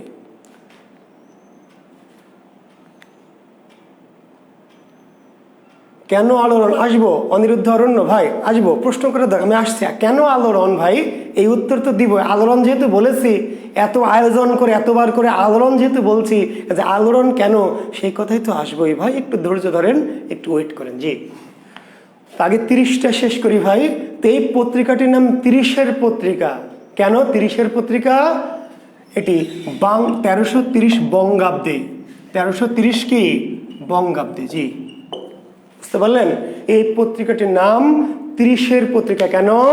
এটি 1923 সালে বা খ্রিস্টাব্দে, কিন্তু বাংলা 1330 বঙ্গাব্দের প্রকাশিত হয়, 1330 বঙ্গাব্দে। ফলে এই পত্রিকাটি বলা হয় 30-এর পত্রিকা। কোন বইয়ে বলা আছে 30-70 পত্রিকা। জি, তাহলে এই পত্রিকাটির নাম 30-এর পত্রিকা বা 30-70 পত্রিকা, 1330 বঙ্গাব্দে প্রকাশিত হয়। এই পত্রিকাটিকে বলা হয়, যে এই কল্লোল পত্রিকা কেন আলোড়ন সৃষ্টি করেছে, এই কথাটি শুনে নেন। আপনারা আমার প্রথম দিকের ক্লাসগুলি করেছেন, মনে আছে? প্রথম আমি যখন যুগ বিভাগ করাই, শিক্ষার্থীরা ভালো করে শুনবেন, বিশেষ করে আমার গ্রুপের যারা শিক্ষার্থী তারা শুনবেন, অন্যরাও শুনতে পারেন, যে বাংলা সাহিত্যের আমরা যখন যুগ বিভাগ করিয়েছিলাম, তখন আমরা বলেছিলাম প্রাচীন যুগ, মধ্যযুগ, আধুনিক যুগ। মধ্যযুগকে আবার ভাগ করেছিলাম কি চৈতন্য পূর্ব, চৈতন্য। আধুনিক যুগকে ভাগ করেছিলাম রবীন্দ্র যুগ, রবীন্দ্র পূর্ব, মনে আছে তো? আধুনিক যুগকে রবীন্দ্র পূর্ব, রবীন্দ্র পরবর্তী, মনে নাই? জি, তো রবীন্দ্র যে পরবর্তী যুগ, রবীন্দ্র পরবর্তী যুগ বা অ্যান্টি রোমান্টিক যুগ, এর সূচনা ঘটেছে কোন পত্রিকার মধ্য দিয়ে? এই কল্লোল। ভালো করে শুনবেন, বাংলা সাহিত্যে রবীন্দ্রনাথ যে বিশাল একটা বট গাছ, বিশাল একটা বট গাছের নাম রবীন্দ্রনাথ। তো রবীন্দ্র সময় এমন হয়েছে, 2-1 কবি বাদ দিয়ে নজরুল অতি প্রতিভাধর, ওই বট গাছ ফেড়ে ফেড়ে সাইড দিয়ে বের হয়ে গেছেন। কিন্তু অনেক কবি রবীন্দ্রনাথের বট গাছের ছায়াতলে পড়ে কি মরে গেছে, বোঝেন? অনেক বড় গাছের তলে ছোট ছোট গাছ হয় কি, অনেক বড় গাছ দেখবেন, অনেক বড় গাছ, বট গাছ নেই, অন্য কোনো গাছ নাই, কোনো গাছ লাগালেও হয় না, বট গাছের ছায়ে পড়ে অনেক গাছকে নষ্ট হয়ে যায়। নজরুলের মতো দু একটি অতি প্রতিভাবান কবি যারা ওই বটগাছ ফেড়ে ফুড়ে কি সাইড দিয়ে উঠে গেছেন, কিন্তু অনেক কবি রবীন্দ্রনাথের ছায়ে পড়ে নিস্তেজ হয়ে মরে গেছেন। ফলে কিছু কিছু কবি ভাবলেন যে এই বেটাকে আগে কাটতে হবে, রবীন্দ্র বৃক্ষ আগে কাটতে হবে। ফলে করলেন কি, তারা রবীন্দ্র বিরোধী একটা চেতনা তৈরি করলেন বাংলাদেশে, রবীন্দ্র বিরোধী চেতনা, রবীন্দ্র বিরোধী চেতনা। এই রবীন্দ্র বিরোধী চেতনা তারা সৃষ্টি করলেন বা চালু করলেন কোন পত্রিকার মধ্যে দিয়ে? কল্লোল। রবীন্দ্র বিরোধী এন্টি রোমান্টিক চেতনা, মনে আছে? এন্টি রোমান্টিক মনে আছে না? রোমান্টিক আর এন্টি, রবীন্দ্রনাথ রোমান্টিক, রবীন্দ্রনাথ কি রোমান্টিক, নজরুল কি রোমান্টিক, মনে নাই?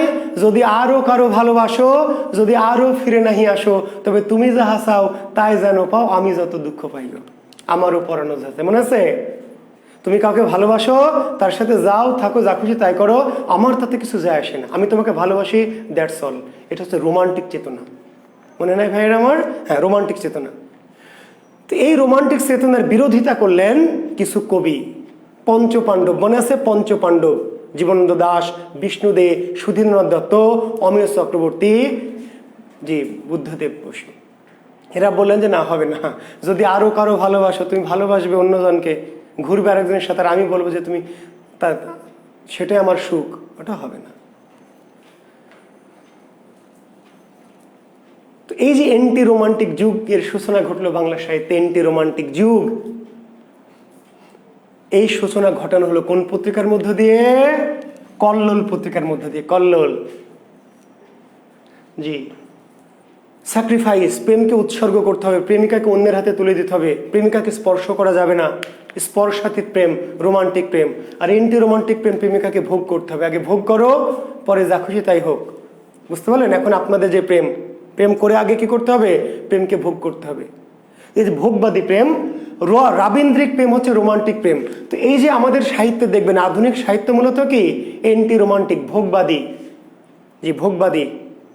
হ্যাঁ, তো এই ভোগবাদী বা এন্টি রোমান্টিসিজম বা রবীন্দ্র বিরোধী চেতনা চালু হলো কোন পত্রিকার মধ্যে দিয়ে?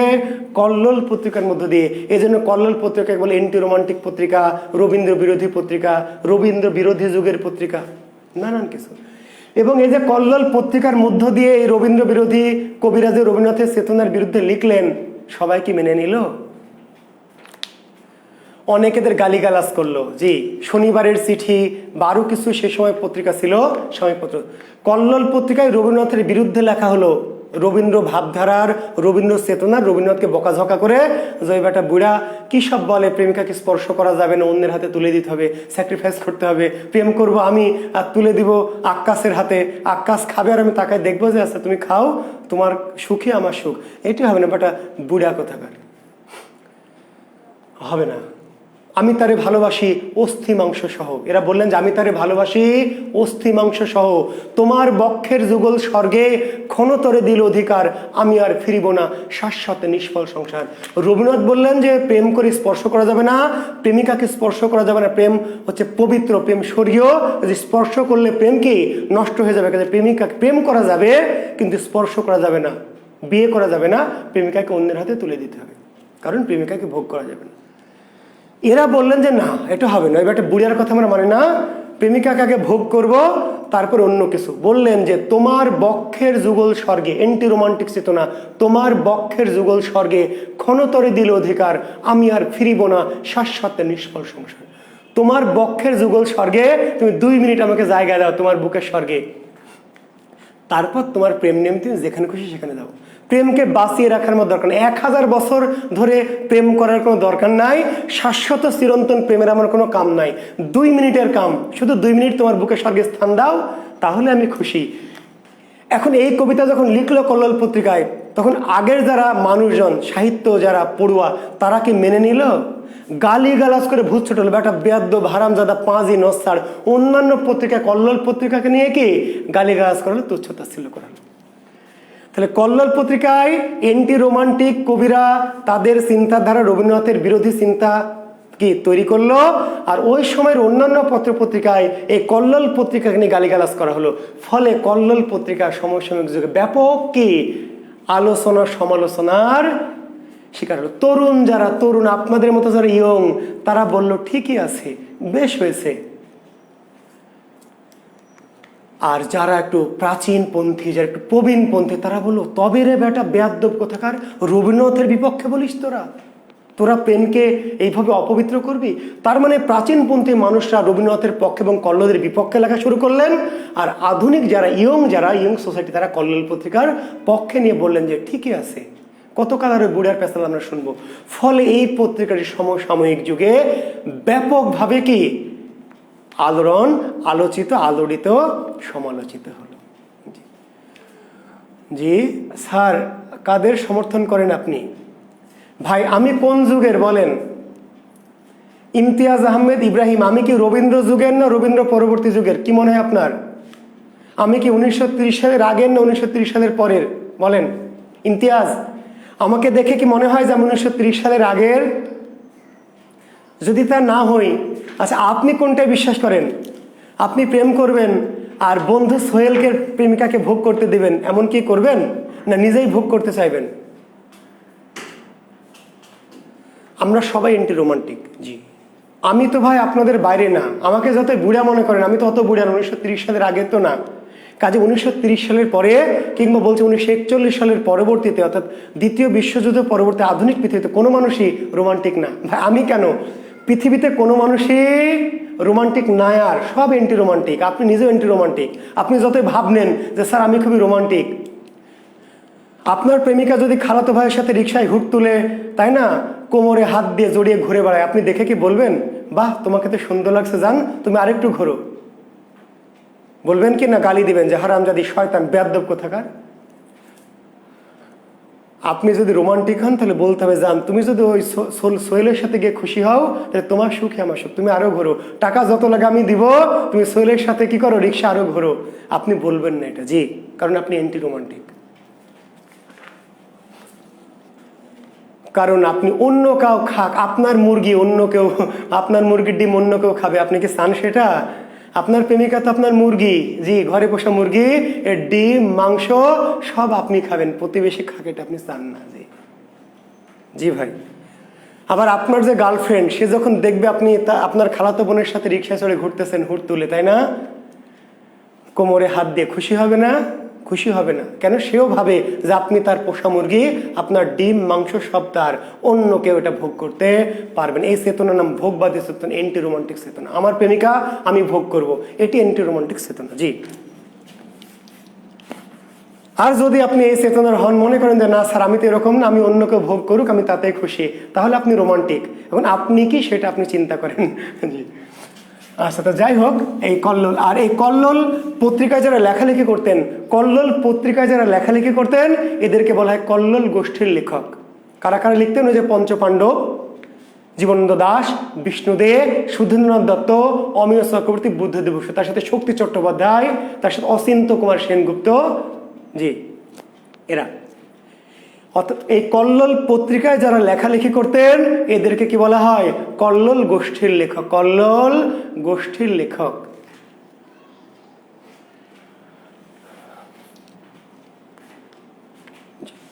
কল্লোল গোষ্ঠীর লেখক। তো কল্লোল গোষ্ঠীর লেখক কারা আসতে পারে? কল্লোল গোষ্ঠীর লেখক কে বা কে নয়? জি, আচ্ছা, এই হচ্ছে মোটামুটি আমাদের অতি বিখ্যাত পত্রিকা। এর বাইরে আরো কিছু ছোটখাটো পত্রিকা আছে, পড়বেন। আচ্ছা, আমি যেই পত্রপত্রিকাগুলি বললাম তার বাইরে কি অন্য কোনো পত্রিকা পড়বেন না? এর বাইরে আরো অনেক পত্রিকা। কল্লোল পত্রিকা কত সালে বন্ধ হয়? বন্ধ তো হঠাৎ করে হয়নি, পরবর্তীতে অনেক দিন এটা চলেছে। এটা মোটামুটি ধরেন 1948 সালের দিকে সে বন্ধ হয়, তবে একবারে বন্ধ হয়ে যায়নি, বন্ধ হয়েছে, তারপর আবার কিছুদিন পরে আবার চালু হয়েছে, ঠিক আছে। পরে 1965 সালের দিকে এটা মোটামুটি একেবারে বন্ধ হয়ে যায়। আচ্ছা, তাহলে আমি যে পত্রিকাগুলি বললাম তার বাইরে কোনো পত্রপত্রিকার পড়বেন না?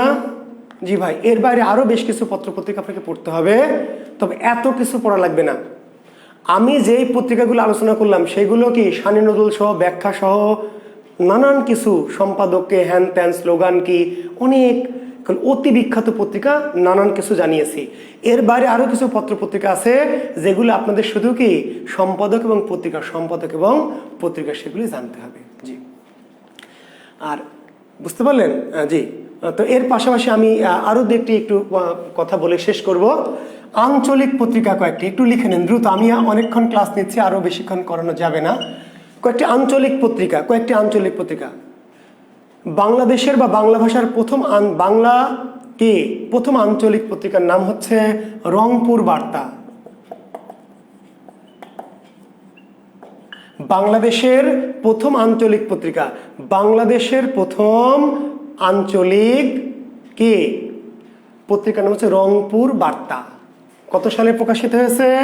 1847 সালে। কোথা থেকে? রংপুর থেকে। জি, রংপুরের কেউ আছেন নাকি? জি, রংপুরের কেউ আছেন? রংপুরের যে বাংলাদেশের প্রথম আঞ্চলিক পত্রিকা কোথা থেকে প্রকাশিত হয়?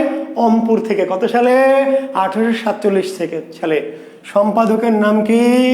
গুরুচরণ রায়। রংপুর বার্তা পত্রিকার সম্পাদককে গুরুচরণ রায়। জি,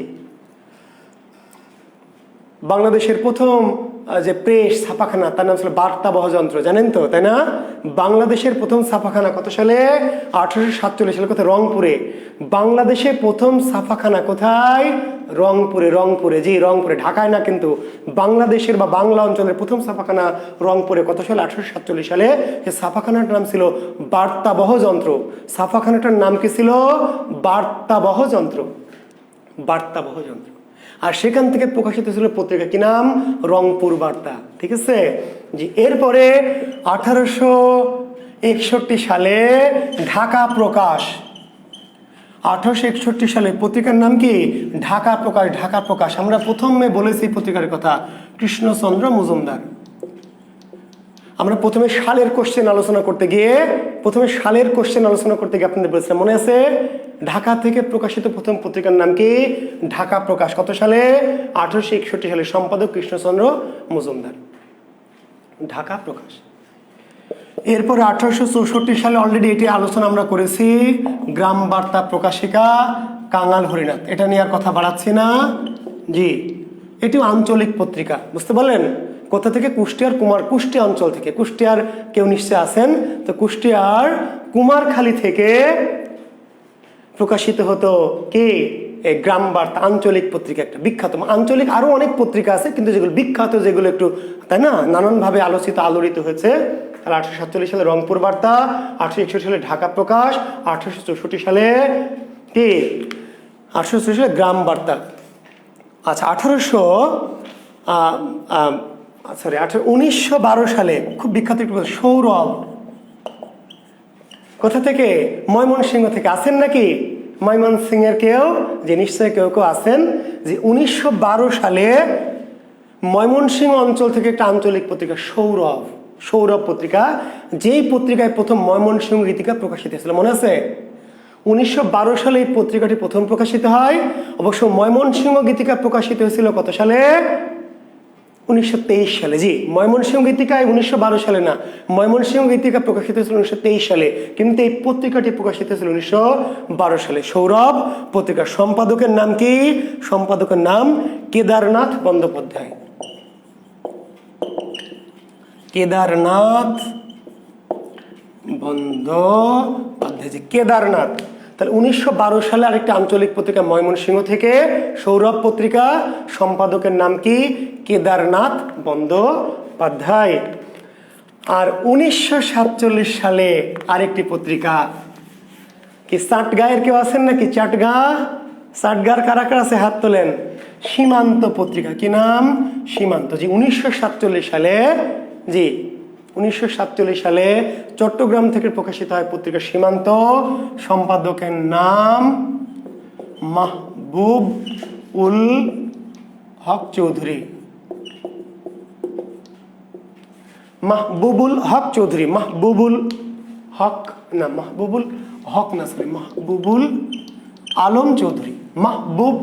আলম চৌধুরী। ঠিক আছে? জি, চট্টগ্রাম থেকে প্রকাশিত বিখ্যাত আঞ্চলিক পত্রিকার নাম সীমান্ত। 1947 সালে মনে আছে কাঁদতে আসেনি ফাঁসির দাবি নিয়ে এসেছে এই পত্রিকার এই কবিতার যিনি লেখক মাহবুবুল আলম চৌধুরী, জি, সীমান্ত পত্রিকা। এর বাইরে আরও অনেক আঞ্চলিক পত্রিকা আছে, আরও অনেক, তবে আমরা যেগুলি পরীক্ষার জন্য মোটামুটি বেশি গুরুত্বপূর্ণ বা বেশি বিখ্যাত সেইগুলি নিয়ে কথা বললাম। তাহলে 1847 সালে, তাই না, প্রথমে ছিল আমাদের রংপুর বার্তা, তারপর 1861 সালে ঢাকা প্রকাশ ঢাকা থেকে, 1864 সালে গ্রাম বার্তা কুষ্টিয়ার কুমারখালী থেকে, 1912 সালে ময়মনসিংহ থেকে সৌরভ, আর 1947 সালে চট্টগ্রাম থেকে সীমান্ত। জি, আর 2 মিনিট ক্লাস নিব, শেষ কথাগুলি বলবো। মুক্তিযুদ্ধ ভিত্তিক পত্রিকা, জি একটু লিখে নেন, শেষ ক্লাস, যদি একটু বড় হয়ে গেল ক্লাসটি, কিন্তু শেষ করতে চাচ্ছি। মুক্তিযুদ্ধ ভিত্তিক, মুক্তিযুদ্ধ ভিত্তিক কিছু পত্রিকা, যেটি ইদানিং পরীক্ষা আসছে, বুঝতে পারলেন। বর্তমান সরকার মুক্তিযুদ্ধের পক্ষের সরকার, জি, প্রগতিশীল সরকার। তারপরে আমাদের তো কাজে এই সরকারের সময় মুক্তিযুদ্ধ বিষয়টি অতি অতি গুরুত্বপূর্ণ, নিশ্চয়ই বুঝতে পারছেন। কাজে এই মুক্তিযুদ্ধ ভিত্তিক কিছু পত্রপত্রিকা দেখবেন। অতি সাম্প্রতিক একটা বিশেষ এসেছিল, আমি বলেছি জয় বাংলা। মুক্তিযুদ্ধ ভিত্তিক প্রথম পত্রিকার নাম কি? জয় বাংলা। জয় বাংলা কত সালে? 1971 সালে। জি, 1971 সালে মুক্তিযুদ্ধ ভিত্তিক পত্রিকা জয় বাংলা কোথা থেকে প্রকাশিত হতো? মুক্তিযুদ্ধকালীন যে সরকার, মুজিবনগর সরকার, জি, মুজিবনগর সরকারের মুখপত্র। মুক্তিযুদ্ধকালীন যে মুজিবনগর সরকার, এই মুজিবনগর সরকারের মুখপত্র পত্রিকা, অর্থাৎ মুক্তিযুদ্ধ কেন, উদ্দেশ্য কি, তাই না, মুক্তিযোদ্ধাদের বিভিন্ন কার্যক্রম, পাকিস্তানি বা রাজাকারদের বিভিন্ন অত্যাচার নির্যাতনের বর্ণনা এই পত্রিকায় প্রকাশিত হতো। এটিকে বলা হয় মুজিবনগর সরকারের মুখপত্র পত্রিকা জয় বাংলা। প্রথম একটু দৈনিক আকারে প্রকাশিত হয়। কি আকারে? দৈনিক, দৈনিক পত্রিকা আকারে যে প্রকাশিত হয়। জি, এই পত্রিকাটির সম্পাদক ছিলেন রহমতুল্লাহ। রহমতুল্লাহ। দৈনিক জয় বাংলা, জি, দৈনিক জয় বাংলা, সম্পাদক রহমতুল্লাহ। 1971 সালে মার্চ মাসে 30 মার্চ প্রকাশিত হলো। এরপরে সাপ্তাহিক জয় বাংলা। কি? সাপ্তাহিক জয় বাংলা। একই সালে, সাল নিয়ে নিশ্চয় কোনো মুক্তিযুদ্ধ কালীন যে পত্রিকা, সাল তো একটা 1971, হ্যাঁ, ঠিক আছে। সাপ্তাহিক জয় বাংলা, এটিও মুজিবনগর সরকারের মুখপত্র, সপ্তাহে 7 দিন পর পর প্রকাশিত হতো। এর সম্পাদক ছিলেন আব্দুল মান্নান। আব্দুল মান্নান। তবে এই ভদ্রলোক নিজের নামে না প্রকাশ করে এটি ছদ্মনামে সম্পাদনা করতেন, আহমদ রফিক। আহমদ রফিক নামে, ঠিক আছে। আমি আবার বলছি, একটা হলো প্রথমে দৈনিক জয় বাংলা। দৈনিক জয় বাংলা প্রথম দৈনিক আকারে প্রকাশিত হতো, ঠিক আছে, 30 মার্চ থেকে শুরু হলো। সম্পাদক ছিলেন রহমতুল্লাহ, মুজিবনগর সরকারের মুখপাত্র। এটি আবার সাপ্তাহিক আকারে প্রকাশিত হলো মে মাস থেকে, জি, মে মাসের দিক থেকে সাপ্তাহিক জয় বাংলা, সম্পাদক আব্দুল মান্নান। কিন্তু আব্দুল মান্নান নিজের নামে, যেহেতু ওই সময় রিস্ক ছিল পত্রিকা সম্পাদনা করা, সেই জন্য নিজের নাম না দিয়ে তিনি কি করলেন, এটা আহমদ রফিকের ছদ্মনামে সম্পাদনা করলেন। জি, এরপরে মুক্তিযুদ্ধ ভিত্তিক আরেকটি বিখ্যাত পত্রিকার নাম হচ্ছে বাংলাদেশ। জি, সাল জিজ্ঞেস করেন না, 1971 সাল। জি, 1971 সালে বাংলাদেশ, ঠিক আছে। সম্পাদকের ঢাকা থেকে প্রকাশিত হতো আবুল হাসান চৌধুরী। এটি ঢাকা থেকে। আগের পত্রিকা দুটো কিন্তু মুজিবনগর থেকে। কোথা থেকে? মুজিবনগর থেকে। তাহলে এই যে জয় বাংলা পত্রিকা প্রকাশিত কোথা থেকে? মেহেরপুর, মুজিবনগর, বৈদ্যনাথ তলা, জি, বা কলকাতার ওই অংশটা থেকে। জি, আর বাংলা ঢাকা থেকে প্রকাশিত হলো বাংলাদেশ। এই সম্পাদক আবুল, জি, হাসান চৌধুরী, আবুল হাসান চৌধুরী। ঢাকা থেকে প্রকাশিত মুক্তিযুদ্ধ ভিত্তিক পত্রিকা, ঢাকা থেকে প্রকাশিত মুক্তিযুদ্ধ ভিত্তিক পত্রিকা বাংলাদেশ, সম্পাদক আবুল হাসান চৌধুরী, 1971 সালে। এরপর একটি পত্রিকা রণাঙ্গন। রণাঙ্গন 71 সালে প্রকাশিত হতো। সম্পাদক ছিলেন বঙ্গবীর কাদের সিদ্দিকী। জি, আব্দুল কাদের সিদ্দিকী। আব্দুল কাদের সিদ্দিকী, যাকে আমরা বলি বঙ্গবীর কাদের সিদ্দিকী। টাঙ্গাইল থেকে প্রকাশিত। কোথা থেকে? টাঙ্গাইল থেকে। জি, মুক্তিযুদ্ধকালীন টাঙ্গাইল থেকে প্রকাশিত পত্রিকার নাম রণাঙ্গন, সম্পাদক আব্দুল কাদের সিদ্দিকী বা বঙ্গবীর কাদের সিদ্দিকী, এবং তিনি আবার এটা ছদ্মনামে সম্পাদনা করতেন রণদূত। সম্পাদকের নাম কি ছিল? রণদূত। রণদূত মানে এটি ছদ্মনামে জি প্রকাশ করতেন। ঠিক আছে জি। রণাঙ্গন কোথা থেকে? এটি টাঙ্গাইল থেকে প্রকাশিত। কোথা থেকে? টাঙ্গাইল। টাঙ্গাইল। তো মোটামুটি এইগুলি অতি বিখ্যাত মুক্তিযুদ্ধ ভিত্তিক পত্রিকা। এর বাইরেও নওগাঁ থেকে একটি পত্রিকা প্রকাশিত বঙ্গবাণী নামে, নওগাঁ থেকে জি, এগুলো কম গুরুত্বপূর্ণ। ময়মনসিংহ থেকে জাগ্রত বাংলা নামে, রংপুর থেকে অগ্রদূত নামে, বরিশাল থেকে বিপ্লবী বাংলাদেশ নামে, বিভিন্ন অঞ্চল থেকে আঞ্চলিক মুক্তিযোদ্ধারা জি হাতে লেখা, এবং এই পত্রিকাগুলো বেশিরভাগই কিন্তু কি আঞ্চলিক পত্রিকাগুলো হাতে লেখা জি। তো এই পত্রিকাগুলি, তো মোটামুটি বিখ্যাত পত্রিকাগুলি মোটামুটি এই কয়টাই, জয় বাংলা, ঠিক আছে, বাংলাদেশ, রণাঙ্গন, এগুলি অতি বিখ্যাত পত্রিকা।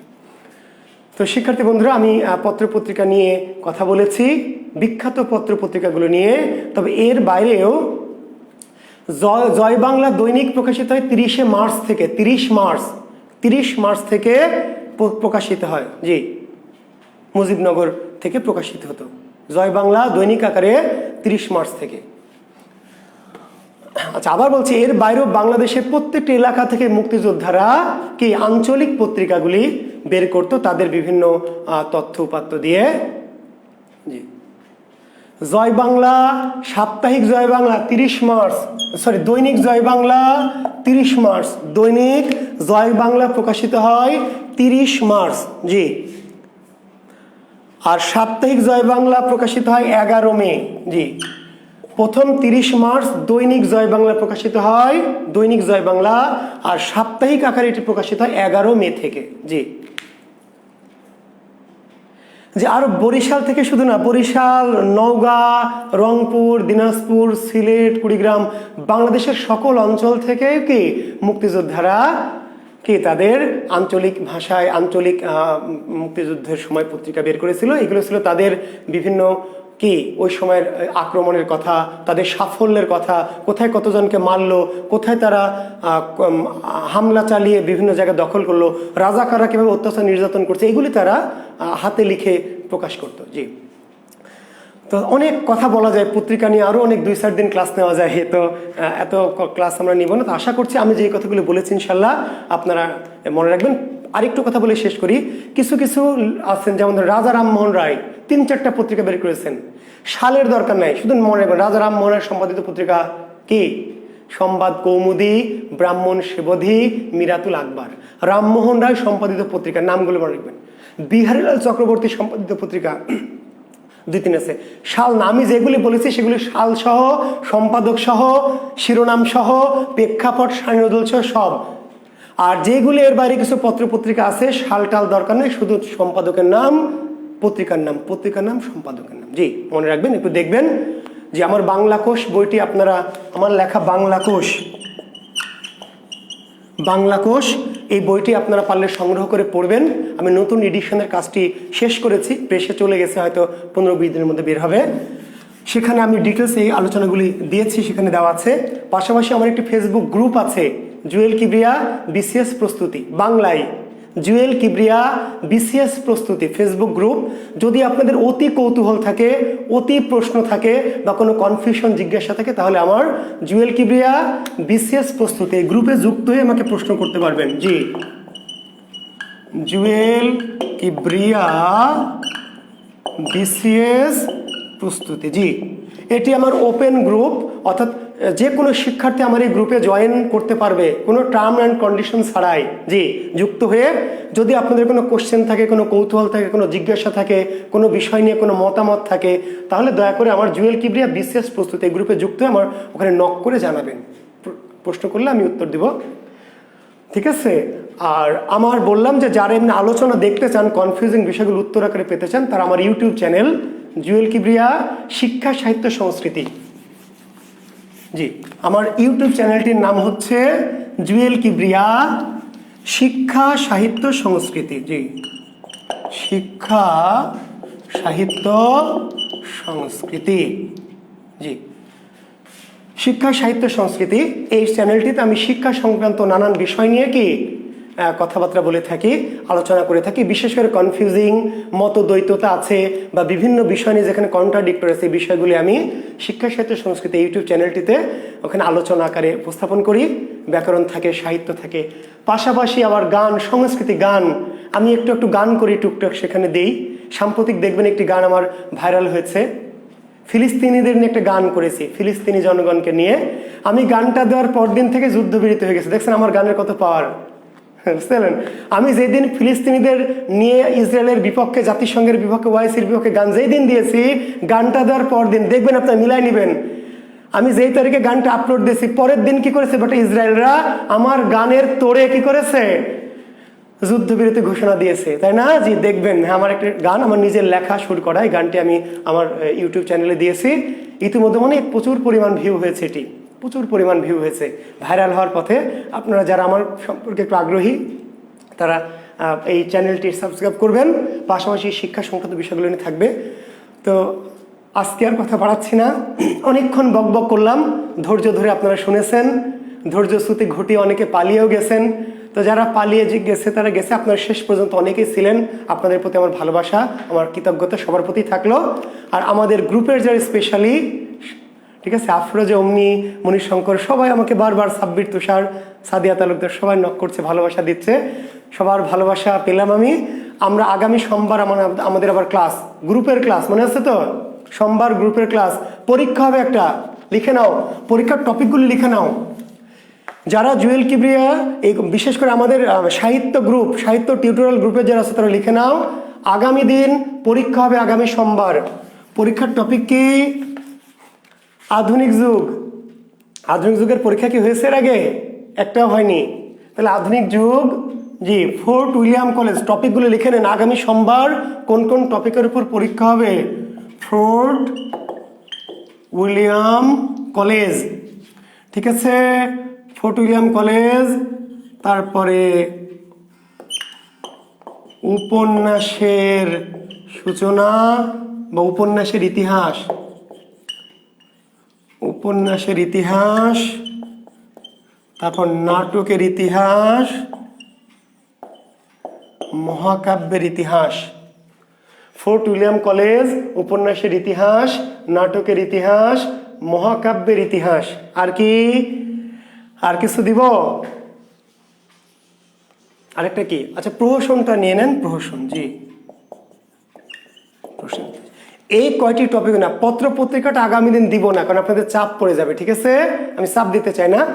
সাময়িক পত্রটি আপনাদের আগামী দিনের পরীক্ষায় থাকবে না, সোমবারে পরীক্ষা হবে এই কয়টি টপিকের উপর, ঠিক আছে? ফোর্ট উইলিয়াম কলেজ, ঠিক আছে, বা গদ্যের যে সূচনা, গদ্যের সূচনা।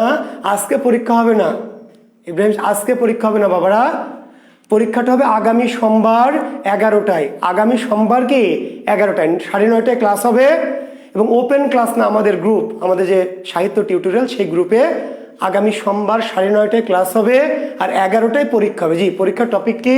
ফোর্ট উইলিয়াম কলেজ বা গদ্যের সূচনা, তারপর উপন্যাসের ইতিহাস, নাটকের ইতিহাস, মহাকাব্যের ইতিহাস এবং প্রহসনের ইতিহাস।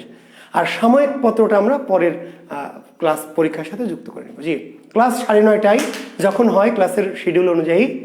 তবে জাকির বিসিএসে না, ওপেন ক্লাস না, জি, ক্লাসটা শুধু আমাদের গ্রুপে, সাহিত্য টিউটোরিয়াল গ্রুপে। যারা আপনারা ভর্তি নাই এমন যদি কেউ থাকেন, যারা আমাদের ক্লাস করছেন, আমার ক্লাস ভালো লাগছে বা করতে চান, তারা আমাদের জাকির বিসিএস স্পেশাল আমাদের সাহিত্য টিউটোরিয়ালের নোটিশ দেওয়া আছে, আপনারা 500 টাকা রেজিস্ট্রেশন ফি দিয়ে ভর্তি হয়ে আপনারা আগামী সোমবার থেকে ক্লাস করতে পারবেন। জি, ধন্যবাদ, শুভকামনা, শুভরাত্রি, আল্লাহ হাফেজ।